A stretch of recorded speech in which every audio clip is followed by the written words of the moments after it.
Hey guys, welcome back to the channel. This is story about what if Naruto Kurama Mode Time Travel Part 1. Before I start, please do support for more amazing content and comments for Part 2.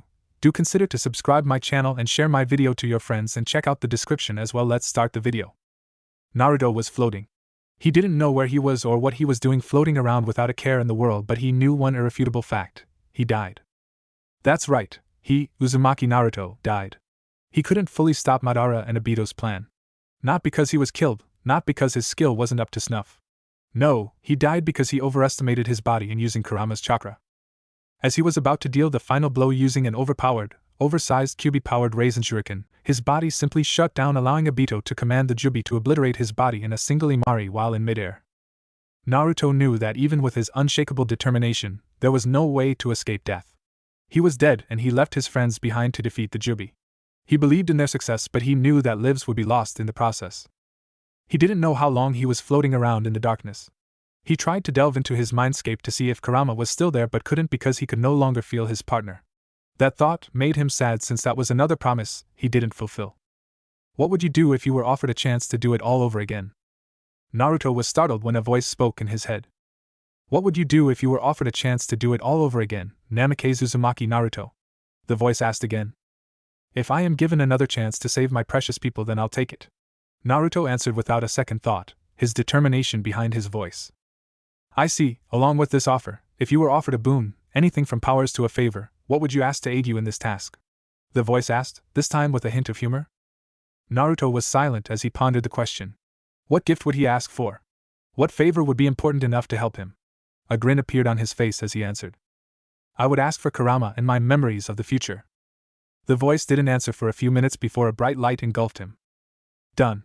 Good luck, child of prophecy. Good luck, Naruto. The voice boomed, but Naruto sensed the underlying love and kindness that made him feel warm and wanted. Naruto knew then that he was offered a chance by Kami, and this time around, he wasn't going to fail. He was going to make sure that everything turns out good for everyone. He was Namikaze Uzumaki Naruto. He was going to succeed, believe it. Kami gave herself a mental pat on the back for a job well done. The first part of the prophecy she gave to the Toads was complete. It was part of her game plan that the child of prophecy, her chosen one, would return because he lacked the mental aptitude and training to achieve what she wanted in the previous timeline. Now, the second part of the prophecy was in play, and she couldn't help but give out a giddy laugh at the thought of all the chaos her little blonde Jinchuriki would do on this timeline. Realizing that she could make this better and ensure that her child would succeed in the task she laid out in front of him, she released a pulse of power to give the blonde a helping hand. All over the elemental nations, 8 beasts of power were startled when a stream of memories flowed into their minds. They recognized the energy signature that came with the memories, and they all instinctively knew what to do. The wheel of destiny turns for one Namikaze Uzumaki Naruto. Naruto woke up with a groan, trying to remember what happened to him. One moment he was floating in nothingness, spoken to by a melodious voice that he knew came from Kami, then engulfed in a really bright light and nothing. He opened his eyes to see the ceiling of his rundown apartment. He mentally cheered that he was back to set things right, but he wasn't prepared when a gruff voice interrupted him. Would you mind toning it down, Kit? You're giving me a migraine. Naruto paused when he recognized the voice in his head. He did the only thing he could. He immediately went into his mindscape, appearing in front of a large cage, ran in between the bars, and jumped with all of his strength into the face of one startled Bijou. Kurama! Kurama chuckled before plucking out a happy Naruto from his face and placed him down on the watery ground. He was quite surprised that he was still alive, since the last thing he remembered was him and Naruto being vaporized by the Jubi's potent Imari. He didn't know why he was still alive. Judging from the boy in front of him, they were in the past. Was it all a dream, or did they really travel back in time? You know, Kit, you can't just seem to stop from doing the impossible, Kurama said in an odd tone before chuckling in amusement. Huh?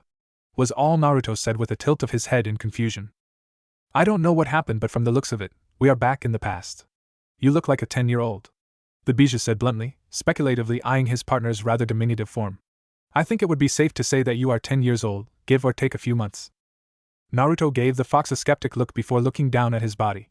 The fox was right, he was definitely small, and he recognized the clothes he was wearing. He clearly remembered that the orange shirt and blue pants he was wearing was given to him by the Sandaime on his 10th birthday, but he lost it a few months later after making a mess of it during his pseudo training. He saw his reflection on the water at his feet and could help but curse. Shit. So let me get this straight. You remember floating in the void and you heard a voice in your head asking what you would do if offered a second chance. You answered that you take it and do it right this time. The voice then asked what gift or favor you want. You answered by making sure that yours and mine's memories of the future are intact. The next thing you know, you find yourself alive in your apartment before coming into the mindscape when you heard my voice. Did I leave anything out? Kurama asked with disbelief. It would seem that not only was his partner lucky, he was also blessed considering Kami herself granted him a second chance and a boon. He was also touched that the boy asked for nothing but their memories instead of ultimate power. The boy was definitely a fool to waste such a chance, but he was a lovable and kind fool. He was his fool and Kurama wouldn't have it any other way. Yep. Naruto said cheerfully before his face turned serious, one that Kurama recognized as the boy's game face. I think we need to plan this carefully. If we are going to beat Madara and Obito, and stopping the Jubi from being resurrected, we need to stick to the timeline and make sure that all preparations are in place. Agreed. The events leading up to before the Jubi must be maintained to ensure that we have full control. If we deviate from the timeline, then you can be sure that something new will happen. I take it that you're not putting on your idiot mask this time around? Kurama asked mildly. He knew that Naruto only acted the knucklehead ninja because he knew what would happen if he showed everyone that his brains weren't just fluff. The civilians would practically have a field day over it. This time, however, the boy seemed to be deciding against it. I think it's time that Konoha learns of the real Uzumaki Naruto, Naruto declared with a glint in his eyes. Kurama, can I rely on you to help me set things right? I know I'm not the smartest bloke on the block, so I will need your input if we plan to make this right. I have your back, Kit. You're my partner after all, Kurama said with a huge grin on his face. Thanks, partner. Naruto grinned. Now all we need to do is to get you out of that cage. That's impossible at the moment, Kurama said with a grunt. Eh? You're currently 10 years old, Kit, so you don't have the key to open the lock. The only way for you to acquire the key is to summon the toads. As it stands, the only way for you sign their contract is during the 1-month break before the finals of the Chunin exam when you meet that perverted sensei of yours. Kurama answered, pointing out to the boy that he didn't sign the toad contract yet. Hell, the boy wasn't even a shinobi yet. Darn it. But I can still train using your chakra, right? Naruto asked, frowning as he tried to work around the training plans he had in his head. He already thought of using shadow clones to speed up his learning curve while he concentrates on improving his body's adaptability and resistance to Kurama's chakra. Oh well. He was always good at improvisation anyway, so this wasn't anything new. Why do you need my chakra? Kurama asked, confused. The boy already had chakra in spades, so what in the world was the boy planning? The reason why we failed is because my body wasn't accustomed to using your chakra. My body simply shut down when I did the Raisin Shuriken to destroy Obito, Madara, and the Jubi. I was thinking that if I trained with your chakra every day, my body would eventually get used to your energy so I can last longer with it without breaking down. Explained Naruto to a rather intrigued Bijou. Heck, with my healing factor, it's quite possible that I can stay in tailed beast mode for hours without getting tired or my body shutting down on me. That's way better compared to the 5-minute limit in the previous timeline. That's a good idea, but you don't need to open the gate in order to use my chakra. Well, you do if you plan to go 9 tails chakra mode or the tailed beast mode, but anything lesser won't require releasing me from this prison, Kurama pointed out. Seeing the confused look on the boy's face, he decided to explain. If you remember, the first time you used my chakra was during the wave mission when you encountered Haku. Granted, I was trying to control you that time so you succumbed to the bloodlust. Oh. You mean I can use your chakra now without me blacking out and you controlling my body? Naruto said with a sly grin on his face mimicked by the Bijou. Nah, considering that I now know that Madara and Obito is out there with their evolved Sharingan, I definitely don't want to get out since they can easily control me. With me inside you, there is no way for them to do so. Besides, I like you and we both promised each other to be partners, so I have no problems with you using my chakra. However, I will be limiting the chakra use since I don't want you to rely on it too much. You don't have to worry about that, partner. I will only use your chakra as a last resort. Besides, considering that I'm still 10 years old, I still have 5 more years to train before I graduate from the academy. That was my original plan: train as hard as I can during the academy years while masking what I can do to avoid suspicions. Naruto said seriously, making Kurama nod in agreement. Good, I will also be doing the same thing myself, but this time around, I'm going to give you something that I haven't done before. What's that? Naruto asked curiously, not knowing what his partner was trying to say. Jinchurikis by nature acquire the traits of the Bijou they hold. For example, Shikaku allows Gaara to control sand. Matatabi allows her Jinchuriki to control intense flames. Chome grants his Jinchuriki to manifest his wings to fly. Even the slug gave his container the ability to use bubbles. Each of my brothers can give their hosts a unique skill as part of the package of being containers. I didn't give you one because I was unwilling at that time, refraining myself from modifying your body to grant you the ability. This time, however, I'm not going to make the same mistake. Since we have a mission, withholding a power that would prove useful to our survivable is just a recipe for disaster. Whoa! That's great. What ability are we talking about here? Naruto asked excitedly. He was somewhat confused as to why he didn't display similar powers as with the other Jinchuriki. Now he knew why. A thought occurred to him. Hey, isn't my advanced healing factor already a Jinchuriki trait? Kurama shook his head in negative. No. Actually, your healing factor comes from the yang chakra sealed inside me as it continues to bleed into your system in small increments. As you know, yang chakra is called light or life chakra since it is connected to the physical realm. The Yondaime used the Shiki Fujin to separate my yin and yang chakra, sealing the yin chakra into the Shinigami but leaving the yang chakra since it is too much for the entity to consume. Because of the yang chakra's life-giving properties, you acquired a fast healing factor as a side effect. Oh. I didn't know that. That's cool, I guess. Naruto mused. So what ability are you going to give me? You already used this ability many times when using my chakra, though I was the one controlling it at that time. This time, however, I will give you this ability so you can use it with your chakra. The ability is called the Chakra Shroud. Isn't that the thing covering me when I'm using your chakra? Naruto asked, remembering the times he used Kurama's energy. Yes, however, I'll tweak your DNA so you can use the shroud using your own chakra. Meaning, you can call it up anytime without needing my help. You will still need to train with it since it would be somewhat harder for you to manipulate your chakra to produce the shroud without me doing it for you. The shroud also comes with different abilities, but we can talk about that later.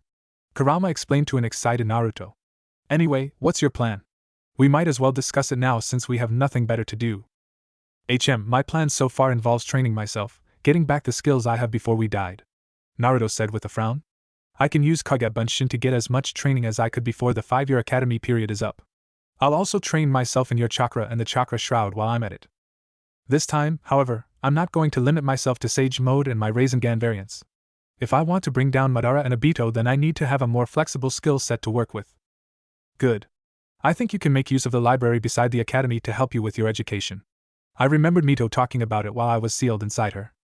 Mito? Naruto asked. This was the first time Kurama talked about his previous Jinchurikis. Uzumaki Mito, the wife of Senju Hashirama, the Shodaime Hokage. The seal she used to restrain me was more loose compared to the one your mother had. I could hear and see everything through her senses, unlike your mother's that blocked me off entirely from the physical world. I remember her talking to the Shodaime about the construction of a library and having it contain the basics of shinobi arts for those who are willing to learn and improve themselves, minus clan techniques of course. You can check it out if there are books there to help you in your training. If not, then we can work around what you know and try to ask advice from your sensei later. Thanks for the advice, Kurama. Now let's plan.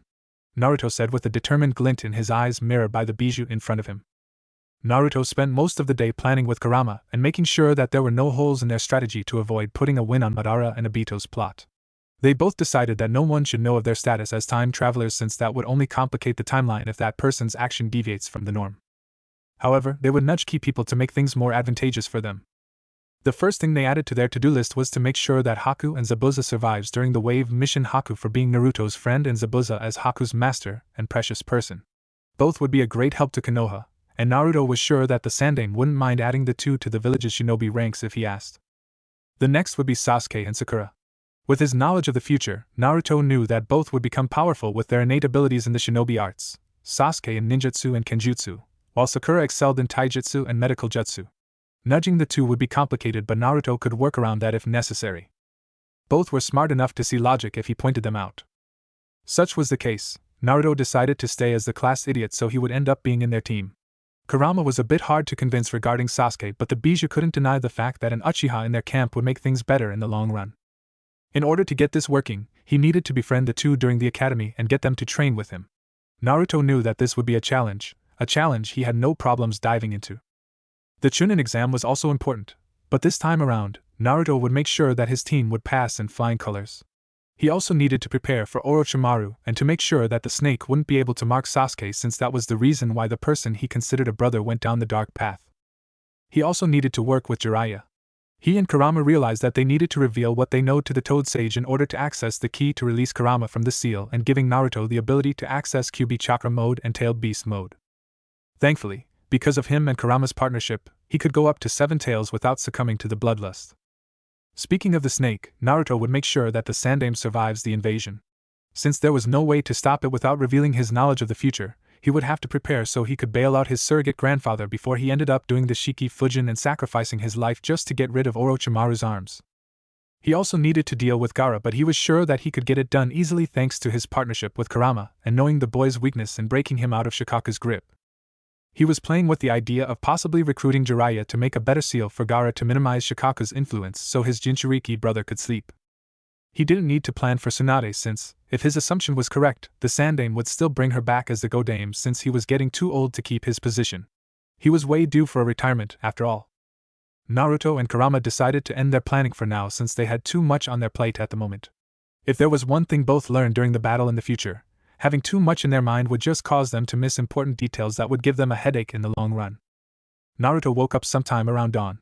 The sun wasn't up yet, but from the light on the horizon, it would be an hour or two away when the sun finally shows itself to the world. He was quite thankful that Kami had the foresight to return him to a time and place conducive to acclimating to a new surrounding after experiencing his death. He was also thankful that Kami returned him at the start of the summer after his first academy year. He frowned upon realizing that he would have to fail twice to be in the same class as his friends in the previous timeline. It might be humiliating considering what he was capable of, but if he wanted this to work, then he would have to suck his pride and deal with it.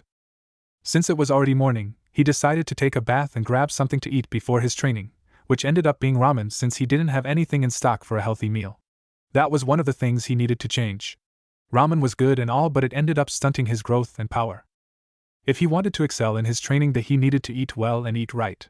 He didn't have problems acquiring food since he could buy some with his orphan allowance, under henge of course, since some stores always kick him out, or hunt for some meat in the forest thanks to his survival training with Jiraiya in the wilderness. He also made a mental note to clean his apartment since it didn't suit his 18-year-old mind living in a dirty place.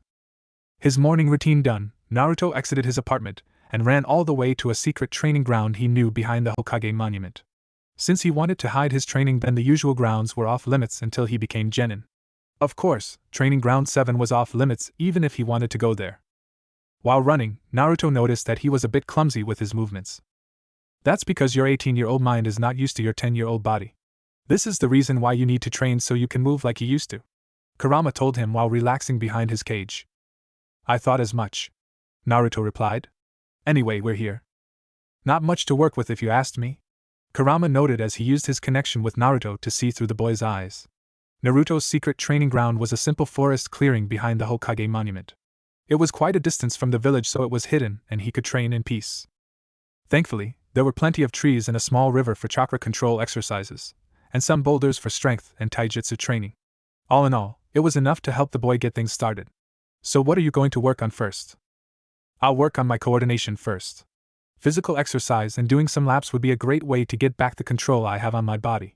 When that's done, let's see if I can still bring out the usual amount of Kage Bunshins to help me with chakra control, said Naruto while taking off his shirt since he didn't want to get it sweaty from his workout. He made a mental note to purchase some training gears to add to his closet. Civilian clothes wouldn't last a day of hardcore training, so shinobi gears were in his list to buy. Carry on then. I'm going to take a nap. Wake me up if you need my help or something, said Kurama before Naruto felt the mental link go down. Naruto chuckled before starting his workout. The clearing was sizable, comparable to half of the Konoha Stadium, so he started with 20 laps of light jogging to get his mind used to working with his 10-year-old self. It took him 2 hours to finish before starting with 10 laps of running at full speed. He was panting like a maniac after the last lap. He still had his legendary stamina, but it was limited now thanks to how young he was. He wasn't worried though, since training could fix that in a few years, if not months, considering who he was carrying in his gut to speed up the process. He took a 10-minute break to meditate before spending an hour going through the Gamaken since it was a good workout to get his muscle control back. After 5 hours of constant movement, he finally achieved full control over his body.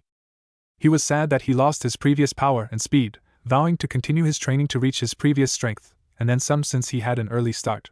He caught a few fish in the river for lunch, and cooked them over a small fire as he relaxed on the soft grass. After lunch, he decided to see if his chakra was enough to perform his favorite technique. Kurama, you up? Naruto asked his tenant as he put out the fire on his makeshift stove. I am now. What do you need, Kit? The Bija asked with a yawn. I got full control of my body and I'm going to see if I have enough chakra for Kage Bunshin. Can you monitor my chakra levels and give me a bit of a boost just in case it's dangerously low? I don't want to suffer chakra exhaustion just because I overdid it. Sure. Go for it, Kurama assured him. Here we go. Naruto clasped his hand together and started channeling his chakra.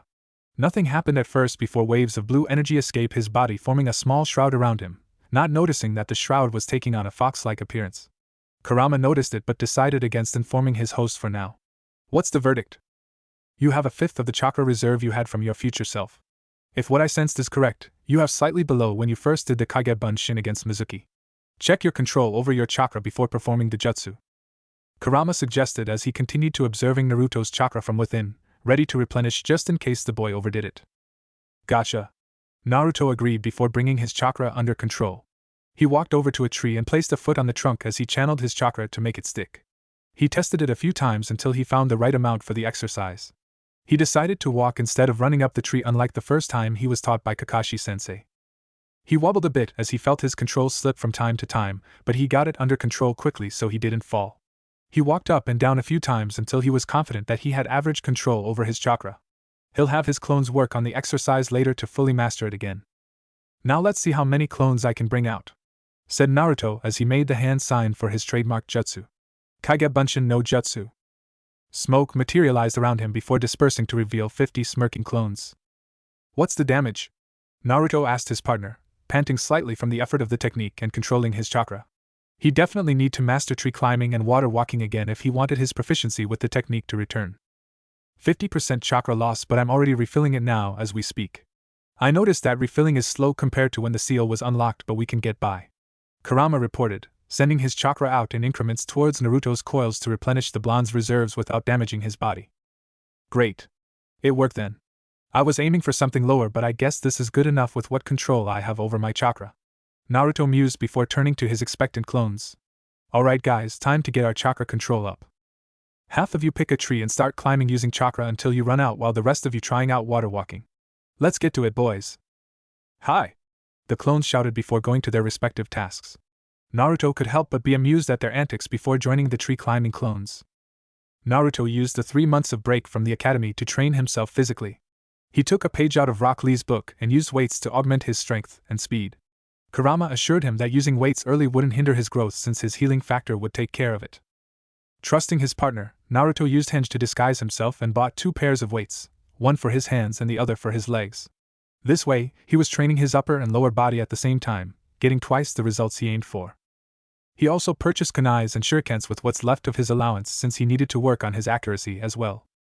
Naruto planned his training program with a little help from Kurama.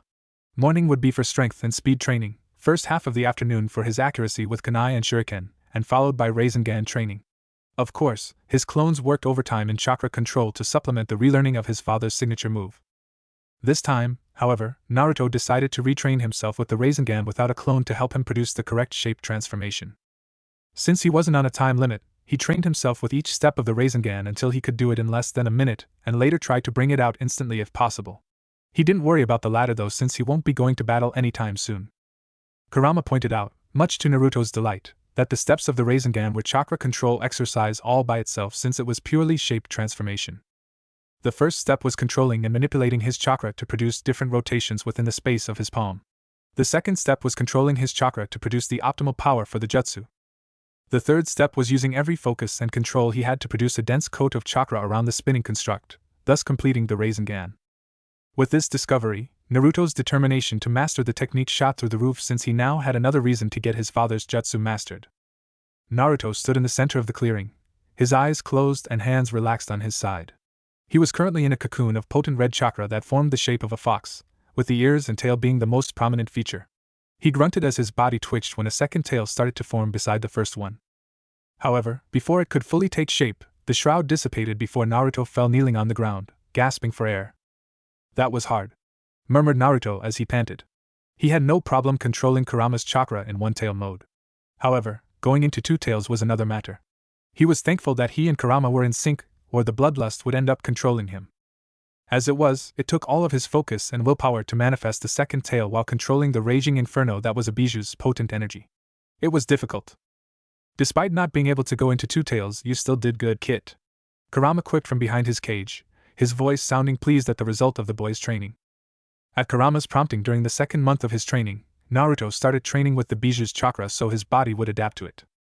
Unlike the times that Naruto brought out Kurama's chakra to the fore in the previous timeline, The bijou was controlling the output and ensuring that both of them were in proper sync so the inherent bloodlust of his energy wouldn't control his host. They had been doing so for a month now, and according to Kurama, Naruto was improving at an astounding rate thanks to his regenerative abilities and willpower. Not really. I still can't form the second tail completely, Naruto said in a dejected tone. Stop that right now, Kurama shouted. You're still 10 years old, kid. Don't expect your body to completely adapt to my chakra even with the hours of training you put yourself through. Remember the first time you accessed my chakra when you fought Haku? You went berserk. This time you can bring out the first tail while in full control of your mental faculties. If you keep up with this training, I'm sure that you can achieve the 5th or 6th tail when you graduate from the academy. But it was so easy before, Naruto whined. Kurama rolled his eyes and huffed. Duh, it was easy before since your body was already mature enough to handle my chakra and thanks to the pervert's training, you were able to handle more. However, you're currently in your 10, almost 11-year-old body so don't expect it to be the same as last time. Keep in mind that you're currently using the chakra of the most powerful bijou. If you were handling Shikaku or Matatabi's chakra then you would have reached mastery already. However, since I am your bijou well, don't expect it to be easy as last time. Kurama pointed out with a smirk on his face. Fine. Naruto agreed, inwardly wincing at his whining. He was Uzumaki Naruto. Whining was beneath him, damn it. Anyway, when are you going to train me with the chakra shroud? When you can channel 3 tails of my chakra for an hour non-stop, then you can train with your chakra shroud. Kurama replied immediately. The revelation surprised Naruto a bit. Why do I have to wait until I master 3 tails to train the ability you gave me? Naruto asked curiously. Despite the ability using your chakra instead of mine, the focus and willpower needed to maintain and use the shroud is similar to channeling 3 to 4 tails worth of my chakra. That's how powerful the ability is. Imagine Gaara's ultimate defense. Your shroud is of the same caliber and potency but not as sentient as your sand-using friend. Ah, I guess that explains it. Naruto nodded in understand. So, should I continue training to achieve 2 tails since it's still early or take a break? How's my body coming along anyway? So far so good. No damage while maintaining a tail of my chakra for 1 hour. You didn't manifest the second tail because the surge of chakra that came with the increase in power destroyed your focus. I suggest that you slowly adjust to the surge until you get used to it by channeling small bits of my energy after 1 tail. That would solve your 2-tail problem, Kurama suggested while letting his chakra loose into his container's coils. I suggest that you go into 1-tail mode then slowly bring out 2 tails bit by bit. There's no rush. If you think that it's too much, stop the flow and maintain the current output. When you're accustomed to the power, give it a bit more juice. I'll give you control this time so you'll get used to it. Thanks to your physical training, your body is getting used to the strain. Couple that with your healing, you won't have to worry about your body deteriorating anytime soon even if you manage to bring out 3 or 4 of the tails. Thanks for the advice, Kurama. I'm going into 1-tail mode now, Naruto said before a shroud of potent red chakra manifested around his body before turning into a fox cloak with 1 tail. Slowly, he started gathering more of Kurama's chakra for 2 tails. But instead of doing it one go, he did it bit by bit, observing and analyzing the surge of power that came with his partner's energy. He didn't know how long he was standing there concentrating with the energy, as it surged through his body like an inferno, but it was around midnight when he stopped his training and opened his eyes. Naruto couldn't believe it. He spent 8 hours in 1-tail mode and an additional 25% of going into 2 tails without his body breaking down on him. Kurama was grinning smugly from behind his cage at the boy's achievement. A 12-year-old Naruto yawned as he pushed himself off the bed. He was successful in failing his first 2 years in the academy instead of just failing at the graduation. Now, he would be starting his first year for the 3rd and last time since he had no intentions of failing anymore. He was now classmates with the future rookie 9 so he was happy. Naruto didn't waste his 2 years in failing the academy. Thanks to his judicious use of clones, he would create around 100 of them every morning, deploy 10 of them to the library to read on various subjects under disguise, especially those related to the shinobi arts. While the rest would go back into the clearing to practice chakra control and hunt for some furs to be sold to the merchants that usually trades in the village once a month. He discovered the convoy by accident while returning to the village from his training ground and couldn't help but overhear some of them talking. His curiosity was piqued when one of them mentioned expecting high-quality furs and pelts to accommodate his orders from other countries.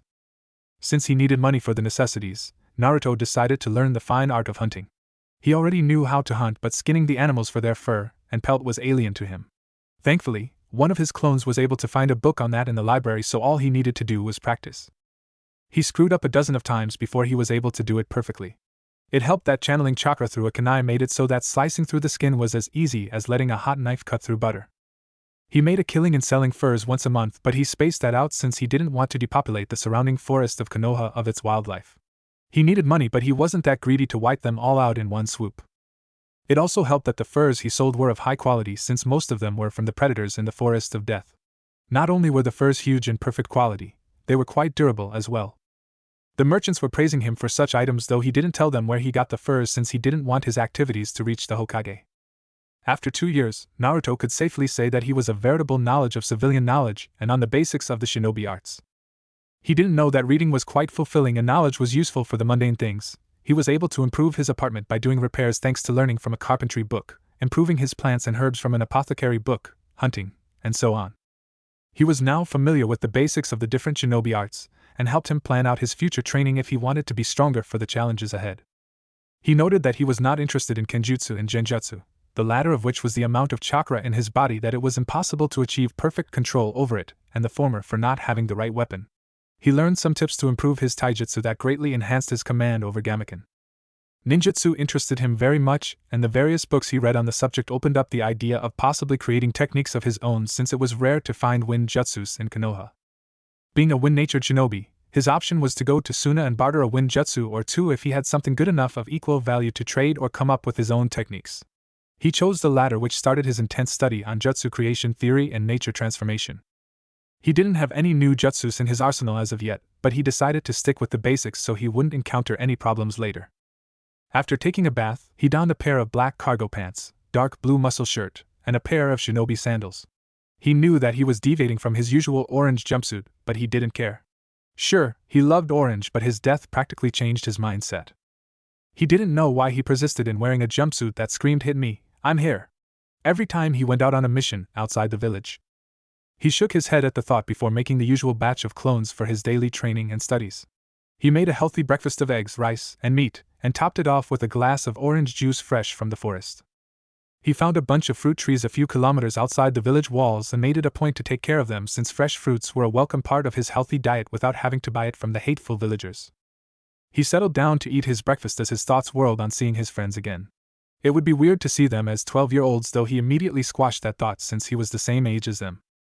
The years in the academy was going to be fun. Naruto tuned out Iruka's monologue of Konoha's history.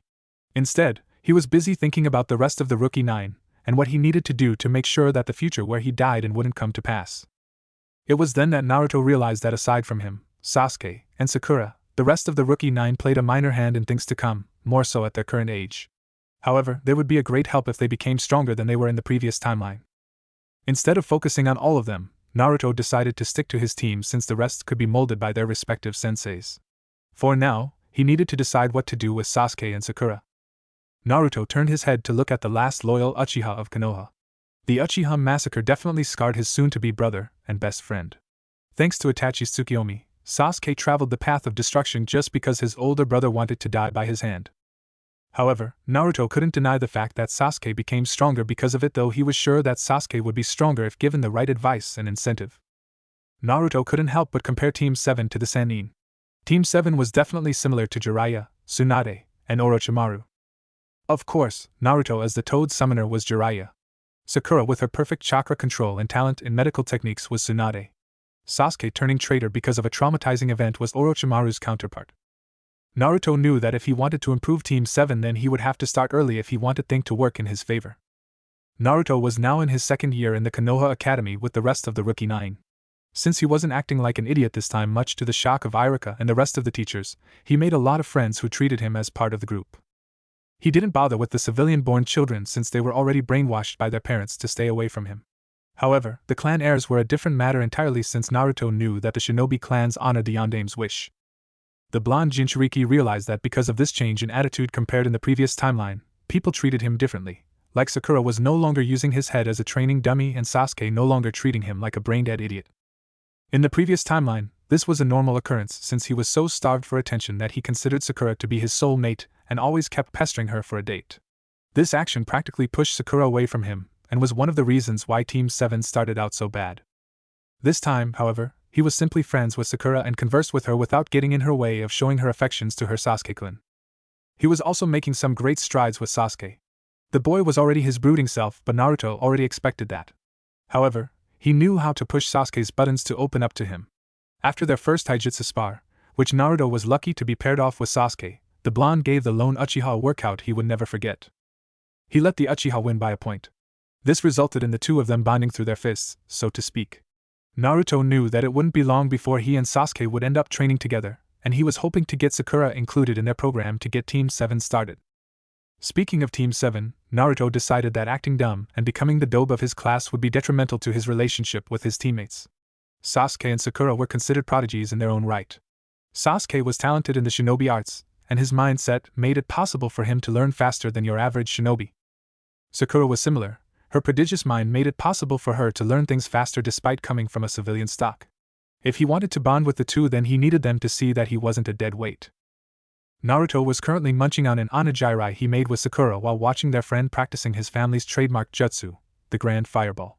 Sasuke was on the pier going through hand signs before blowing out a fireball from his mouth towards the river surface.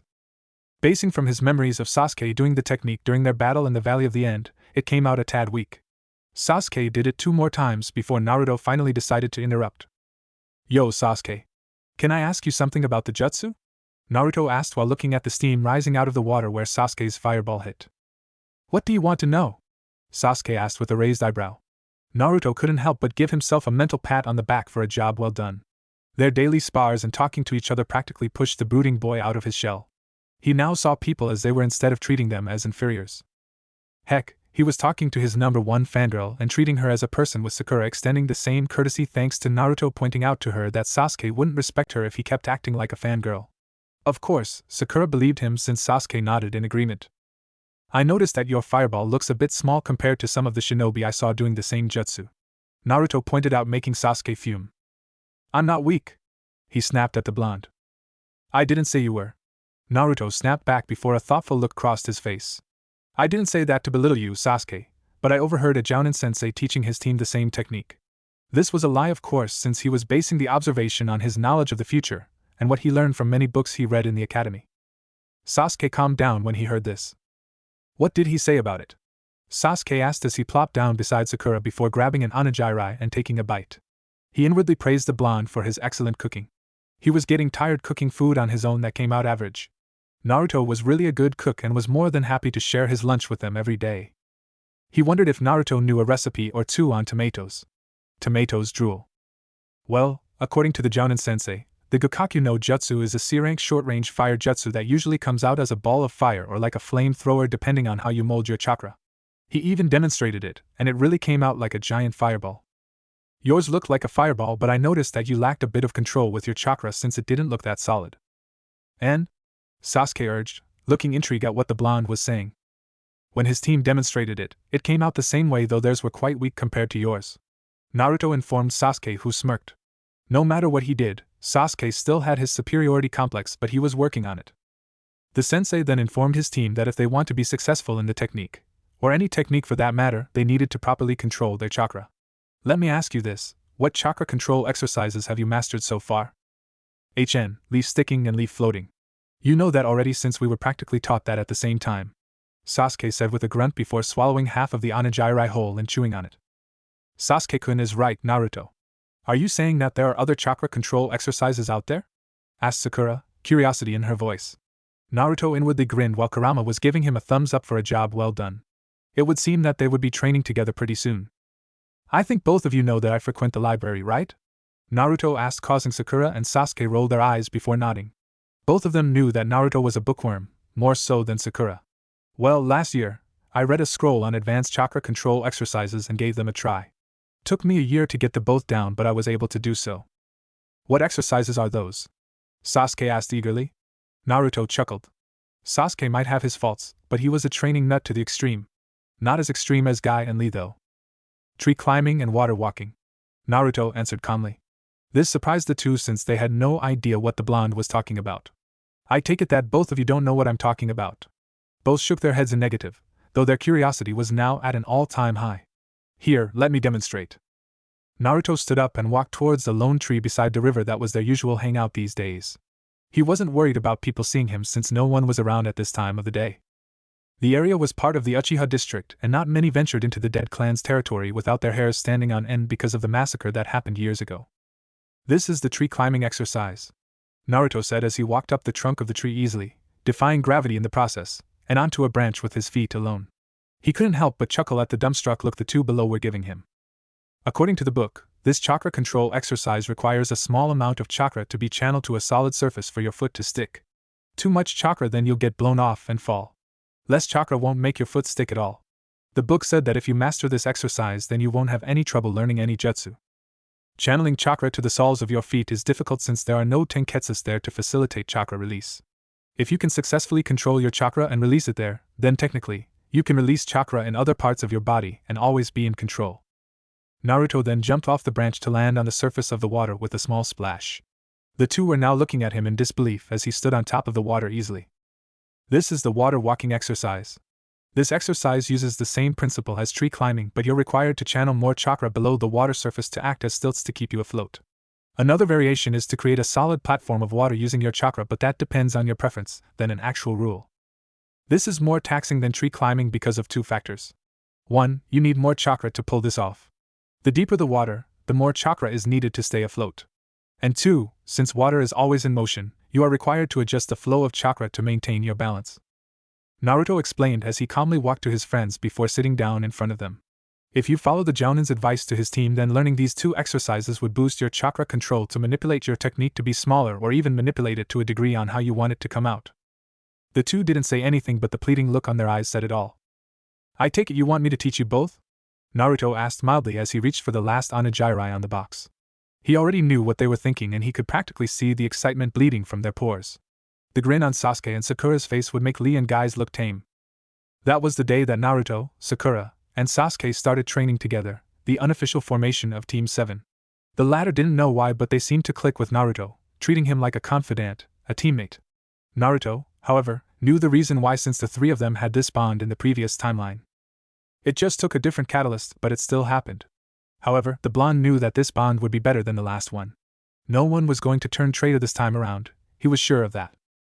They had been training for a year now and all three of them were into their third year, with them dominating the entire class much to Irika's surprise. Naruto and Sasuke were competing for the Rookie of the Year award, but there was no animosity between. It was simple rivalry between friends and nothing else. Sakura had no problem holding on to the potential Kunoichi of the Year title since her training with Sasuke and Naruto practically made her one of the best female students in the academy. It was half a year into their training that each of them discovered their niche as they shared ideas, interests, and even sparring on occasions to see where they measured up. The trio knew that they were practically the strongest among their peers thanks to Naruto's advice and bookworm attitude, Sakura's research and unique insights, and Sasuke's clan library. After much cajoling and brainstorming, Sakura and Sasuke ended up with training weights, but these were set to a lower level to avoid stunting their growth. Compared to Naruto, they didn't have a Biju gifting them advanced healing to counteract the weights effect, so they started small. Despite this drawback, they still improved by leaps and bounds. They questioned Naruto why his weights were practically double compared to theirs. The blonde simply told them that he had been doing it for 3 years now, so it was quite obvious that he already got used to it. Thankfully, that lie was easily accepted, making him sigh in relief. Naruto thought that Kakashi would be in for a surprise if all three of them ended up in the same team. Kurama told Naruto that his gut feeling was telling him that Team 7 would still make an appearance, though he couldn't explain why. Both simply let fate work its magic, even though Naruto didn't believe in a set destiny other than the one you had a hand in. He does believe in Kami though. Thanks to Naruto's knowledge of the future, he nudged his best friends towards fields that they would excel in. For Sasuke, Naruto was able to make him realize that fire wasn't his main affinity. Sure, he was strong in it, but his main affinity lay in lightning, which was quite obvious when the chakra card Sasuke was holding wrinkled spectacularly before burning to ash. Sakura's element was earth since it immediately crumbled to dust. Naruto already knew his affinity but did the chakra paper test for the sake of his friends. He was surprised, however, when the paper were shredded into small pieces instead of being sliced in half. It would seem that his wind affinity grew with his return from the future. Now that they knew their elemental affinity, Naruto and Sakura practically devoured all the shinobi books in the library for fields that would fit them well. Thankfully, Sasuke opened up his clan's library to the two, so they spent the weekends researching for ways to gain full control over their elements, and branching out from there. Naruto didn't reveal that he knew that Kage Bunshin technique, so he stuck to reading the old-fashioned way, one book at a time. He, however, contributed his skills in cooking by making them breakfast, lunch, and dinner during their weekend study sessions, much to Sakura and Sasuke's delight. It was in their 6th month through their 3rd year in the academy that each of them finally found their niche in the shinobi arts. Sasuke was an offensive support type shinobi with his prowess in ninjutsu and genjutsu. Naruto nudged him to the use of weapons, making Sasuke give an old shakudo his grandfather used to own a try. He liked it so much that he started learning kenjutsu and incorporated it into his training regimen. He wasn't a swordsman, far from it, but the way he handled his weapon showed grace and proficiency that only one with an inborn talent of the weapon could match. His grandfather's training journal also helped him in gaining mastery over the weapon. In regards to his affinity, Sasuke was training his lightning to gain complete control over it. Thankfully, quite a lot of Uchihas in the past had lightning affinity, so there were plenty of manuals in the clan library he could use to jumpstart his training over his element. He took to it like fish to water. Sasuke, much to his delight, activated his bloodline in one of their many group spars. His Sharingan activated when he was forced to keep up with Naruto's speed, which was far superior compared to his own due to the longer time Naruto trained with his weights. That, and he was trying hard to avoid the blonde's attacks since they hurt like a bitch thanks to Naruto's strength training. After an hour of trying to dodge the blonde's attacks, he noticed that the punches and kicks were coming in slow motion. At first he thought that Naruto was getting tired, but that was proven wrong when Naruto shouted that his Sharingan was up and running. He was so happy that he treated Naruto to an eat-all-you-can buffet at Ichiraka, much to the blonde's happiness and Sakura's annoyance, since the latter was looking forward to Naruto's culinary creations that night. Sakura, with her perfect chakra control, yet limited reserves, was strictly the support type, but she was determined to become an offensive support taijutsu specialist when she heard from Naruto that Tsunade of the Sannin had monstrous strength on top of her hand-to-hand skills and godly medical techniques, all thanks to her perfect chakra control. Sakura was determined to achieve this feat even if it killed her, so she started the change in her learning curve to include human anatomy and medical use of chakra. She didn't have a hard time getting the materials for it since the hospital was happy enough to encourage her by giving her access to medical scrolls and books in the hospital library. It also helped that she was the daughter of a civilian council member. However, they hit a roadblock regarding her affinity since they lacked materials on anything related to the earth element. In the meantime, Sakura decided to concentrate more on her speed, taijutsu, and medical techniques. She told the boys that she could easily branch out later if she wanted to, so she'll just stick to the basics this time around. However, the look in her eyes when she vowed to achieve Tsunade's strength made Naruto and Sasuke shudder, since that would make her twice as deadly. The girl was already strong when she found out that her perfect chakra control allowed her to accurately time the release of the energy through her kicks and punches, adding more power to the attack. She wasn't as fast as Sasuke or Naruto, but her power made up for the lack of speed. Add her intelligence to the mix, you get one fierce girl ready to give you the clobbering of a lifetime. As her training partners, the two shuddered at the hell they would feel if Sakura achieved such a feat. Naruto was nervous. He had been friends with Sakura and Sasuke for 4 years now, and he knew that the two were suspecting that something was different about him. Some of the things that happened were out of his control that made his pseudo-teammates and best friends very suspicious. 1. Sakura voiced out that Naruto always healed faster than normal. She should know because she was already a skilled medic in training thanks to her knowledge of the human anatomy and her perfect chakra control. Naruto chalked it up to good genes, which made Sakura give him a disbelieving look. Second was his massive chakra reserves that both discovered when they saw Naruto bring out his shadow clones. Naruto didn't know that the two were just outside his door when he brought out 50 clones. When he explained the technique, Sakura immediately pounced on his godly reserves. He immediately chalked it up to good genes. He knew that this alibi was wearing out fast if Sakura's looks were an indication. Last, but certainly not the least, Sakura sensed Kurama's chakra in his body after one of his training sessions outside the village walls. They were meeting at Ichiraku Ramen that night when Sakura commented that she picked up a different chakra signature floating around Naruto's body. The blonde conveniently forgot that those with perfect chakra control tend to be good at sensing them. Sakura might not be a sensor in talent, but she achieved a minor ability through practice and skill. You know, if you just man up and tell them about me, I'm sure they'll accept you. Your worrying is starting to grate on my nerves. Kurama grumbled while sprawled lazily behind his cage. His host had been going on and off about his friends finding out his biggest secret, not the time travel thing, but being a Jinchuriki to the most powerful Bijou in the elemental nations. To be honest, Kurama was getting irritated by being the target of the same rant over and over again. Oh, watch out for the runaway cabbage cart in front of you. Naruto looked up just in time to see a huge cart filled to the brim with cabbages about to run him over. He merely jumped, not encumbered by the weights he was wearing, over the cart and landed with a soft thud behind the rampaging vehicle as it ran down the street, its driver screaming his head off for it to stop. Phew, that was close, Naruto said with a shake of his head. Thanks, Kurama. No worries, Kit. Now, let's go back to the topic before the cabbage tank was about to run you over. You've been ranting and raving the same thing over and over again for the past 3 days. You're starting to turn it into an art form, and that's saying something since you don't have any artistic talent in your body. I resent that, and I am not ranting and raving as you put it, retorted a rather miffed Naruto. Yes, you are, and you know it. Anyway, let me point a few facts straight. Sasuke and Sakura found out about you being my container after the Chunin exams in the previous timeline. They accepted it, granted that you didn't come right out and say it, but they accepted you all the same. Let me remind you that your relationship with them in this timeline is way better compared to the previous one. You had the Uchiha treating you like a brother, and you practically steered him away from going down the suicidal path to power. Sakura is also treating you like her long-lost brother. You know both their secrets since they opened up to you. Why can't you return the favor? Naruto couldn't deny the fact that Kurama was right. He was being unfair. Sakura and Sasuke definitely treated him like family, both of them sharing their secrets to him as a sign of acceptance. Sasuke was the first one to open up, telling Naruto and Sakura about the Uchiha massacre and his drive to kill Itachi, gaining whatever power he could attain to do so to make this dream a reality. Sasuke admitted that he didn't realize it at that time that the path he was taking was a dark one, and he thanked Naruto and Sakura for steering him away from it. Sure, he was still aiming to kill Itachi, but he was going to do it the right way instead of the other one.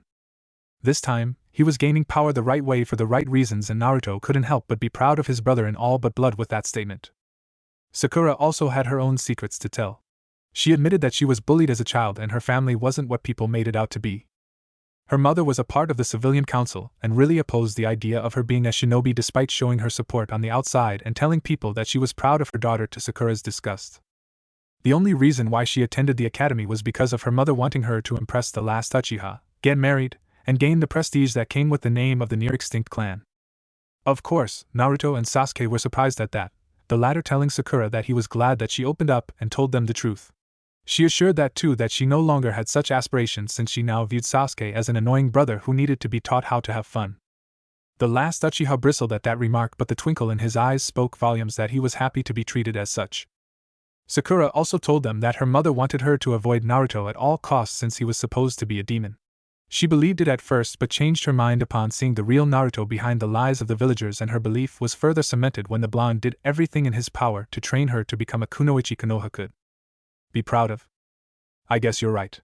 Naruto conceded when he realized that his friends revealed to him the skeletons in their respective closets, while he did not. If he was going to strengthen this bond, then it was up to him to tell the truth. Let's get this over and done with. Don't worry, Kit. No matter what their decisions might be, I'll always be here for you, partner. Thanks, partner, said Naruto gratefully. This was one of those moments in life that he thanked the presence of the bijou inside him. Naruto found Sakura and Sasuke in their secret training ground behind the Hokage monument, each doing their unique form of nature transformation training to master their respective affinities. Sasuke was currently in a lotus position, deep in sync with his lightning chakra as strands of lightning cocooned him. Sakura, on the other hand, was channeling her chakra to the soil below and letting her will manipulate the ground, causing waves of earth to appear around her like a ripple. Naruto couldn't help but look at the two of them in pride. If they kept this up, then they wouldn't need hand signs just to bring out an elemental technique. They could just as easily use their respective elements to do their bidding and mold them for offense or defense with a thought. Hey guys. Training hard, I see, Naruto said with a grin. He was quick to channel wind chakra to his hands, coated it like a thick membrane, before slapping aside the lightning bolt from a smirking Uchiha that would have electrocuted him if it hit. Naruto was thankful that his element was stronger than Sasuke, or he would be writhing on the ground right now. Relax, team. You're starting to get trigger happy with that lightning of yours. Just keeping in practice, dope, Sasuke said with a smirk before a rock conked him on the side of his head courtesy of Sakura. Ouch. Watch where you throw those things, woman. Serves you right for attacking first, Sakura said with a smug grin on her face. She turned to Naruto, who was looking at the two of them in amusement. Where have you been? We were expecting you like an hour ago. Sorry for being late. I was busy thinking about something, Naruto said with a smile before his face turned serious, which alarmed the two immediately.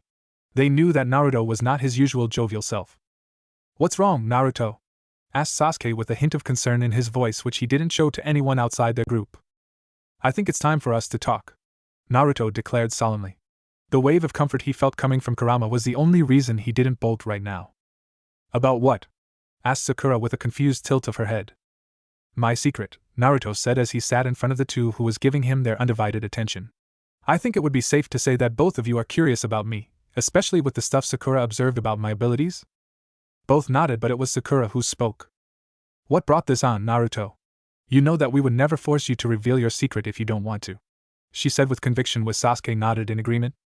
Naruto shook his head in negative before giving the two of them a smile. No, I don't think that it's fair to both of you. You both shared your secrets with me in full confidence while I didn't, because I'm afraid that what you will find out will change our friendship.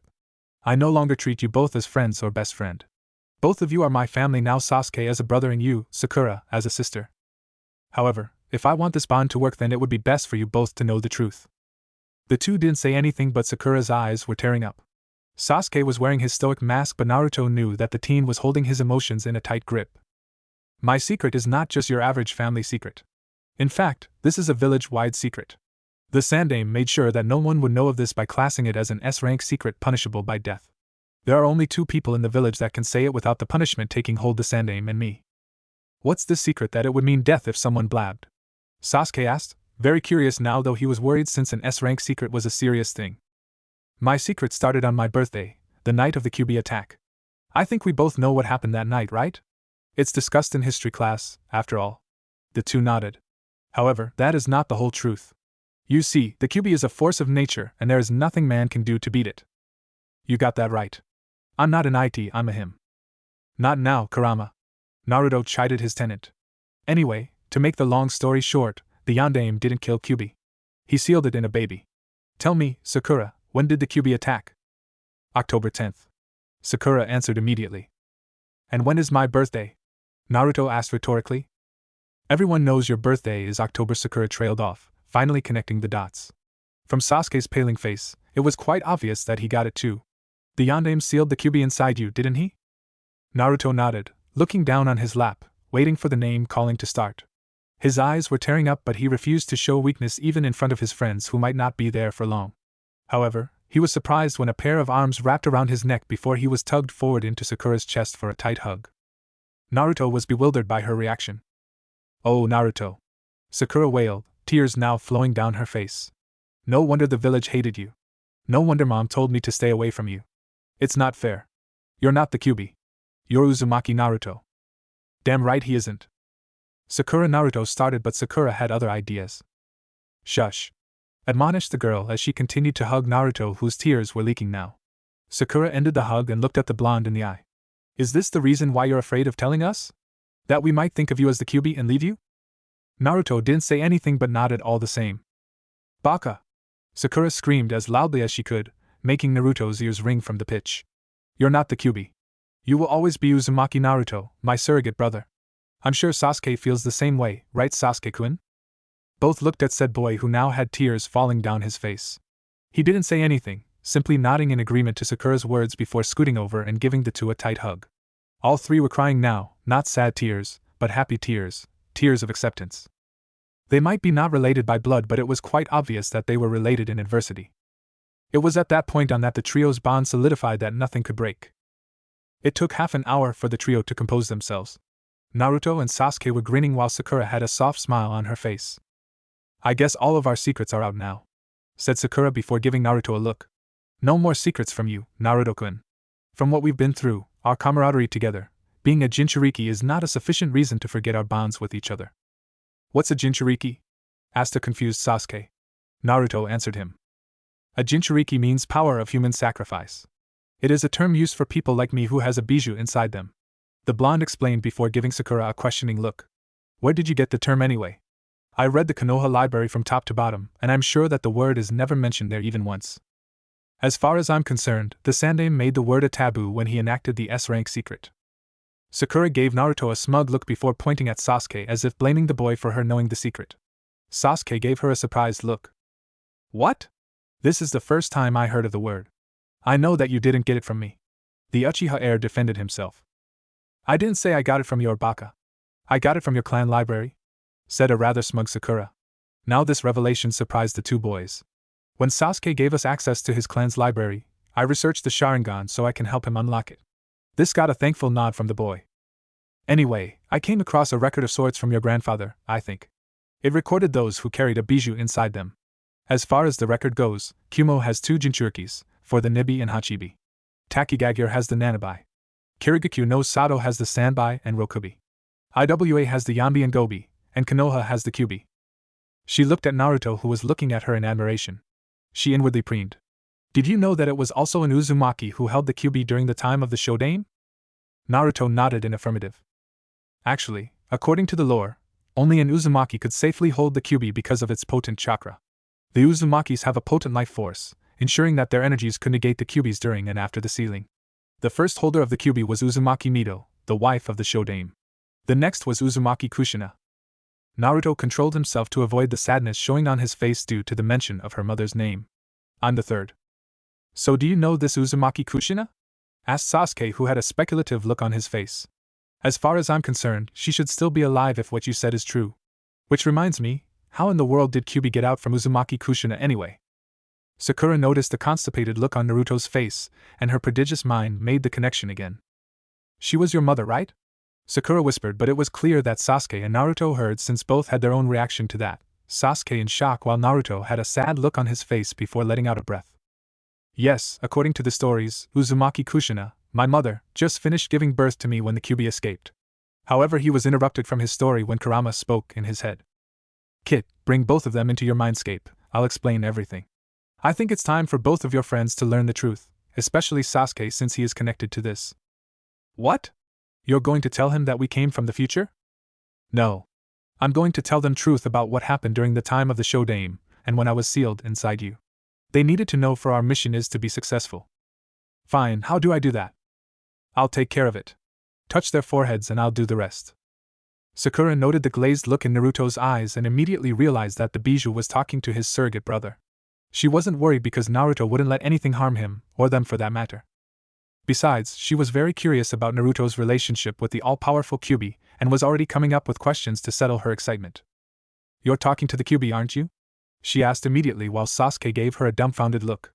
If the situation wasn't serious, Sakura would have laughed herself silly. Huh? Asked Naruto, who just finished talking to Kurama. You were talking to Kyubi, weren't you? Sakura asked again. Naruto nodded. Yes. In fact, he asked me to bring you both into my mindscape so he can explain everything to you, especially you Sasuke since what happened concerns your family. What? Sasuke and Sakura shouted at the same time. Trust me, Kyubi will explain everything, Naruto assured them. He refrained from using Kurama's name since he knew that his partner didn't like people knowing his one true name. I know I'm asking much, but I ask you to trust me. No harm will come to you when you're in my mind. What's a mindscape? Asked Sakura, not familiar with the term. The mindscape is the place where Jinchurikis communicate with their Bijou. To put it simply, we can say it is a space in my mind where my soul melds with that of my tenant. Kyubi told me that he will explain everything, but this required you both entering my mindscape. How is he going to do that? Asked a rather nervous Sasuke. He didn't say, but I trust him. We've been talking since I knew how to talk. Technically, this was a lie, but it needed to be said. He didn't mean me any harm, and I don't think he'll start now. Alright, what do we need to do? Asked Sakura. Sasuke nodded as well, telling Naruto that he was in. He'll take care of it, Naruto replied before placing a hand on both of their foreheads. He could feel Kurama's chakra leaking out from the cage and into his hands before he felt himself being pulled into his mindscape with his friends along for the ride. Naruto found himself in his mindscape, but he wasn't alone. He saw Sakura and Sasuke materialize beside him. Their forms seemed to have a red glow, meaning that Kurama did something to ensure that they would appear in his mind. Welcome to my mind, Naruto said grandly. Sakura and Sasuke looked around, noticing the ankle-deep water and the sewer-like structure around them. Your mind is a sewer, though. Sasuke deadpanned, causing Sakura to giggle. You know, I noticed the same thing. Naruto wasn't surprised that Kurama spoke, but Sasuke and Sakura quickly turned to look at the direction where the voice came from, coming face to face with a very large cage with an equally large Kyubi grinning down at them. Welcome, Uchiha Sasuke, Hareno Sakura. Hello? Stuttered Sasuke, fear gripping his body as he faced the almighty Kyubi in front of him. Sakura was speechless. Stop scaring them, partner, Naruto chided. Destroy my fun, why don't you? Kurama pouted. I don't think acting the almighty Kyubi in front of them would allow us to have a decent conversation, you know, the blonde pointed out. Kurama huffed. Fine. Be that way. Welcome to my prison, Uchiha Sasuke and Hareno Sakura, said Kurama before giving the two of them a friendly smile. I would like to thank the both of you for accepting Naruto despite knowing the burden he carries within him. Sasuke and Sakura were shocked that the Kyubi was thanking them. Naruto rolled his eyes and poked the two of them with a finger, causing the two to shriek. Hearing Sasuke's shriek caused Naruto to laugh with Kurama not far behind him. This is rich, Sasuke shrieking like a girl. Naruto managed to say out loud while trying to rein in his laughter. I'm with you, Kit. This is the first time I heard an Uchiha shriek. To be honest, it restored my faith in the world. Shut up. The blushing Uchiha all but screamed before a look of horror appeared on his face. Except you, almighty Kyuubi. No worries, Sasuke. To be honest, I'm quite surprised to see an Uchiha showing emotions and speaking normally unlike the usual grunt and growl, said Kurama with a chuckle before turning serious. I didn't bring the two of you here to share jokes though, that can come later. I guess the both of you want to learn the truth behind my attack of Konoha during the time of the Shodaime and Naruto's birth? Both nodded. Then listen well, Uchiha, Haruno, for this is the truth of what happened. Kurama boomed in his powerful voice. Mostly you, Sasuke, since my appearance is directly linked with your family line, the Uchiha clan. Kurama relaxed in his cage, sitting on his haunches. He looked in front of him to see Uchiha Sasuke and Haruno Sakura hanging on to his every word. He inwardly grinned. Finally, the truth will be revealed, and he hoped that this sharing of trust would prove valuable to their mission. In order for you to understand my presence during the battle between Senju Hashirama and Uchiha Madara in a place now called the Valley of the End, you need to know the history of the Bijou and how we came to be. Kurama started telling his story. You may ask your questions once I am done, and I will hold nothing of the truth from you except those that I deem too personal for you to know. Agreed? Seeing two nods, Kurama started his story. Before the shinobi world came to be, even before the elemental nations came about, the world was plagued by a powerful force, a primordial evil called the Jubi. This powerful force of darkness terrorized the world, razing and destroying everything in its path until one man blessed with the eyes of Kami appeared and put an end to its rampage.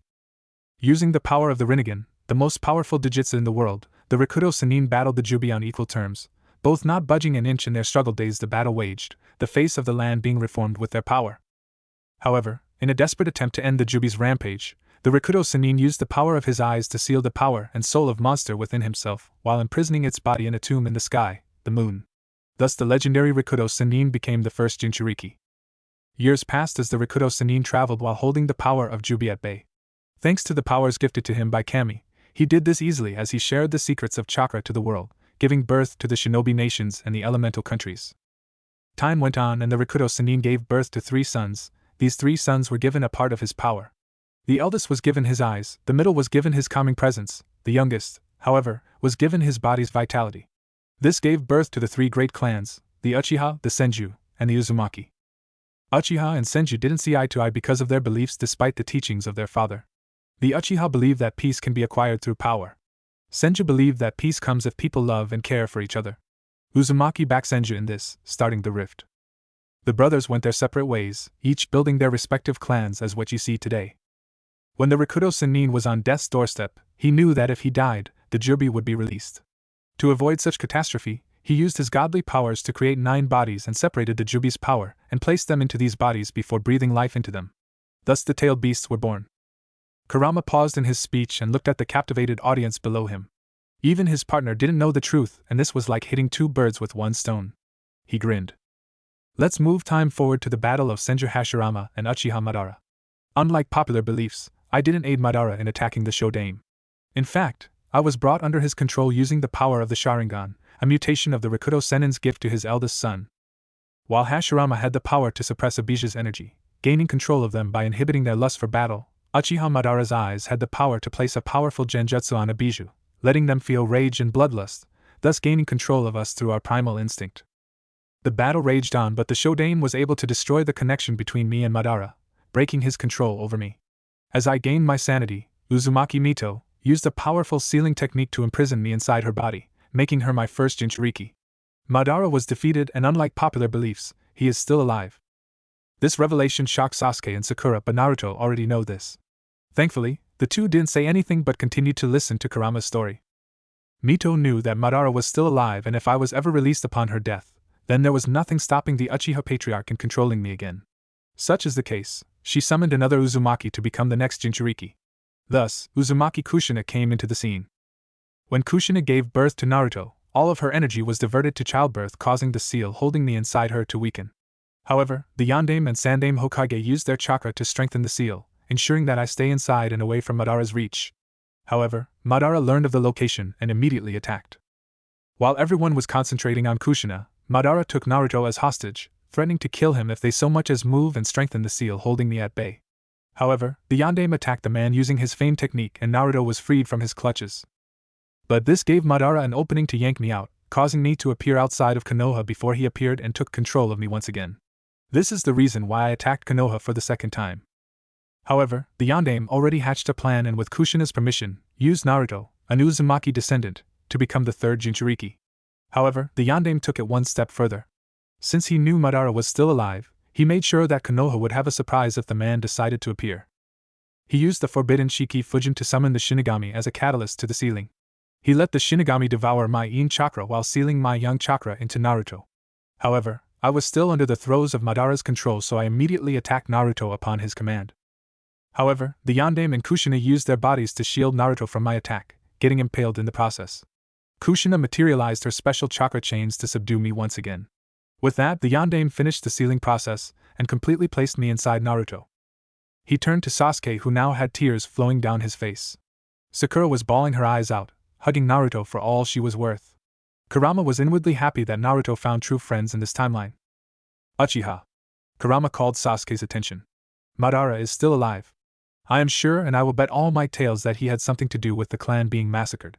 I don't know the truth, but I am sure that your brother knows. If you want to know the reason why your clan is gone, seek Itachi out. However, do so with your friends beside you and they will make sure that you'll be successful in this endeavor. Sasuke stayed rooted on the spot, his face and eyes a myriad of emotions due to the revelation. However, these emotions disappeared to be replaced by a determination that rivaled Naruto's will of fire. He placed a fist on his chest and looked at Kurama's eyes without fear. You have my promise, Kyubi-sama. I pledge that I will remain true to my brother, Naruto, and sister, Sakura. I will seek Itachi and learn the truth why my family was wiped out. I promise that I will not fall into darkness, but I will rely on my own power and the strength given to me by my friends to see this done, Sasuke declared. He was vaguely aware of Naruto and Sakura flanking him, a hand on each of his shoulders.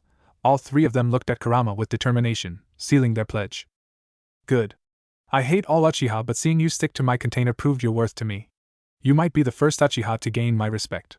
Listen well, Uchiha Sasuke, stick to your pledge and I will always be there along with my container to aid you in your struggles.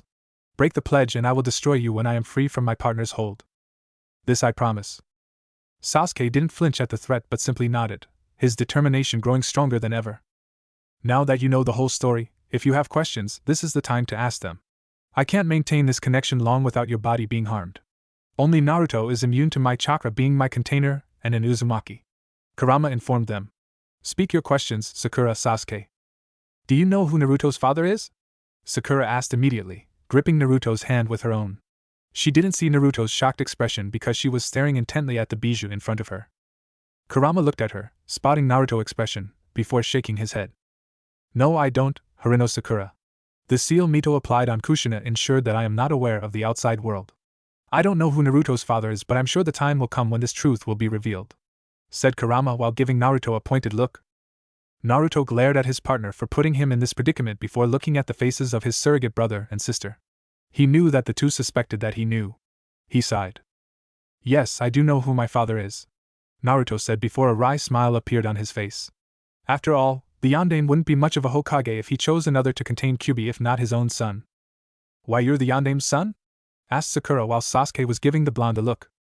Take away the whisker marks and you definitely get the Yandame, Sasuke said while nodding. Sakura raised an eyebrow at him. Duh, check the Hokage monument and look at Naruto. I'm sure you see the resemblance. Besides, there are only two blondes in Konoha, the Yandame and the Yamanakas. I think we all know which one Naruto hailed from. Smart team, Naruto said with a smirk before his face turned serious. I hope you keep this information, guys. The Sandaime doesn't know that I know about my parents and Kyubi. As far as he's concerned, I'm just a clueless academy student. Fine. We will keep your secret. Besides, IWA would practically declare an all-out war with Konoha if they found out that the Yandame had a son, Sakura said dryly, causing Naruto to look at her incredulously. IWA was the hardest hit during the Third Shinobi War. The Yandame used his Hiraishin to decimate Iwa's ranks. As far as history is concerned, they have a grudge against him, and that grudge will surely extend to you if they find out you're his son. He has a point there, partner. Fine. Naruto all but growled, causing the fox to snicker. Why do you call Naruto your partner? Asked Sasuke, no longer afraid of the bijou who was being friendly with them. Easy. He has my respect, Kurama said with a smirk. I don't hate him and he doesn't hate me despite the fact that I was the reason that his parents are dead and the villagers treating him like trash. In truth, he blames Madara for everything that happened to him. I respect him because despite the villagers' hatred, he persevered and still maintained his determination and the Shodame's fabled will of fire. Also, the Shinigami and Yandame's seal ensured that we will be together forever until the day he dies. If Naruto dies, then I die with him, with me going straight into the Shinigami's stomach. That is how the seal works. Instead of fighting him, I rather help my host become the strongest he could be. Thanks, Naruto said with a grin. You're welcome, Naruto, said Kurama, returning the grin. Now, our time is at an end. Your bodies need to stop its contact with my chakra. If you have any questions, tell Naruto. I will answer through him. Farewell for now. With that, Kurama ended the connection, causing the two to disappear, leaving Naruto behind. Thanks, Kurama. I know I said this once before, but I'll say this again. I'm glad that it was you that was sealed in me, my friend. You're welcome, Naruto, Kurama said with a warm smile before Naruto left his mind to join his friends in the physical world. Naruto felt as if the weight of the world was lifted from his shoulder after Kurama revealed the truth to his two friends, no siblings. When he returned to the waking world, Sasuke and Sakura immediately bombarded him with questions, mostly concerning the abilities he got from housing the Kyuubi no Yoko. With Kurama's prompting to proceed, he explained to the both of them his abilities when using the fox's chakra. He even demonstrated his Jinchuriki mode up to 4 tails. He told them that he couldn't go any higher because the Kyuubi's potent chakra would be felt all throughout the village. Sakura immediately told him to stop using Kyuubi's chakra since she didn't want Naruto's relationship with his bijou to be revealed and make things worse for him. He also showed them his chakra shroud, an ability he gained for being Kurama's host. The two sparred with Naruto with his shroud activated, the blonde enjoying it, and he knew that his siblings did as well. All 3 of them knew that their training would be taking up a notch after this event. They all have their own reasons for getting stronger, and all 3 of them would be together as they do that. They ended the day with the 3 of them going back to the Uchiha compound for a well-deserved rest. It had been a long and tiring day thanks to the truths they heard, and the trio was glad that it ended with all of them in good spirits, and their bond as pseudo-siblings stronger than ever. Sarutobi Hiruzen, the Sandame Hokage, was watching the villagers go through their daily lives from behind the window of his office high on top of the Hokage Tower. Despite being free of paperwork for the day, a rarity of days in his book, he couldn't help but feel a bit anxious. The reason was his surrogate grandson, Uzumaki Naruto. It had been roughly 3 years since he couldn't find a peep of the boy using his crystal ball and a spying jutsu. He would still come and visit for a brief talk, get his orphan allowance, or just to hang out, but any time he wanted to check on the boy, it's like Naruto disappeared off the grid. He placed a targeting seal the boy's clothes so he could find him anywhere in the village to monitor his well-being, and if caught in bad time, whisk him out to safety before the villagers could sink their claws into him.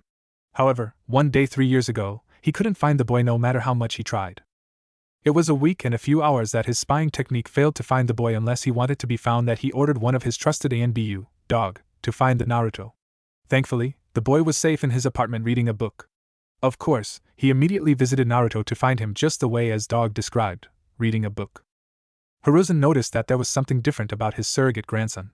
One indicator was that the boy was sitting down and reading a book in his couch for hours without fidgeting. Everyone knew that Uzumaki Naruto was a stamina freak and staying in one place for too long was impossible for the energetic boy. Other reasons also screamed at him as well, like how clean the boy's apartment was, the small number of ramen cups on the boy's cupboard, healthy food on the cabinets, and so on. Heck, the boy was even wearing dark-colored clothes and the lack of orange definitely alarmed him. No wonder he couldn't find him through his crystal ball. Naruto was no longer wearing the shirts with the seal on them. He couldn't place a seal on the boy's clothes since it would be quite obvious, and he didn't want to alert his surrogate grandson that he was being spied on. After interviewing the boy, he couldn't help but be proud of Naruto's growth. It would seem that the blonde finally lived up to his potential. Considering who his parents were, it was impossible for Naruto to be otherwise. It would seem that the boy loved to read, and the lady in charge of the library often told him how Naruto would spend hours reading various books ranging from general subjects to the basics of shinobi arts.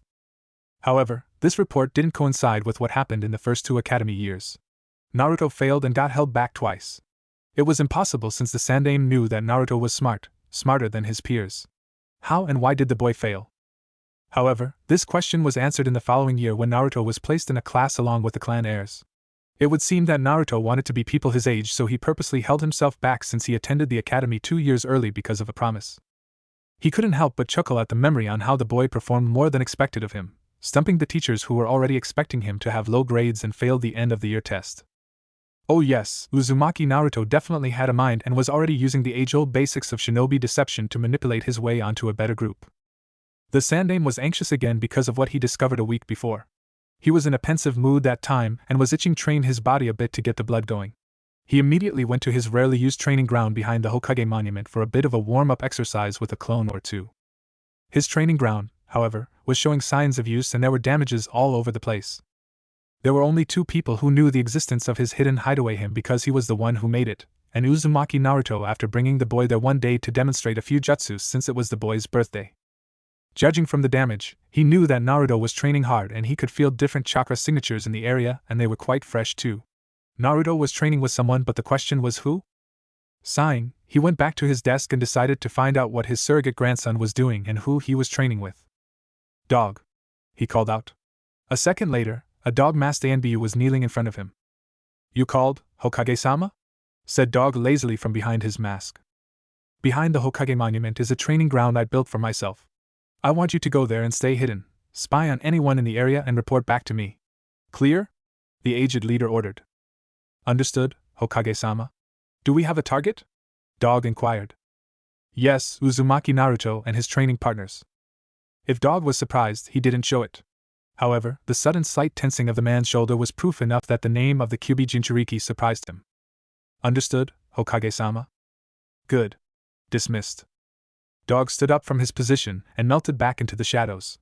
Sandaime watched the man leave before a sigh escaped his lips. He looked at his table in disgust since it only had been 20 minutes since he finished his latest batch of paperwork, and now, there was a new batch waiting for him to go through. This was one of the few times in his life that he wished that he was the one to seal the Kyuubi so Minato would have to suffer through the hell that was paperwork. Dog, or otherwise known as Hitaki Kakashi, was bored as he stayed hidden using a subtle genjutsu on one of the tallest trees overlooking the training ground the Sandaime told him about. Judging from the amount of damage in the area, whoever was using it was quite serious and getting stronger. His target was his sensei's son, Uzumaki Naruto. It was good that Naruto was training to become strong in the shinobi arts. The boy should show quite a lot of promise considering that he was born from 2 Kage-level shinobi that made Iwa and Kumo quake in their proverbial boots. If the boy impressed him, then he might take the Sandaime's offer of quitting Anbu and take up the mantle of a Jounin sensei. If Naruto impressed him, that is. He solidified the genjutsu hiding him when he sensed 3 different chakra signatures coming his way and coming fast. He couldn't believe the amount of chakra these 3 had that even his limited sensory talents picked them up. The largest was above Kage level and it was very potent. He knew that this chakra belonged to none other than Uzumaki Naruto, the Jinchuriki of the Kyuubi no Yoko. The others were a mystery. One of them had Ohai Chunin chakra level bordering on low Jounin. However, the last one was only at mid-Chunin level, but the smooth flow of chakra meant that this person had near-perfect chakra control. The last person he encountered with chakra that smooth was Tsunade of the Sannin, and the person who was coming towards him was definitely near the legendary medic's level.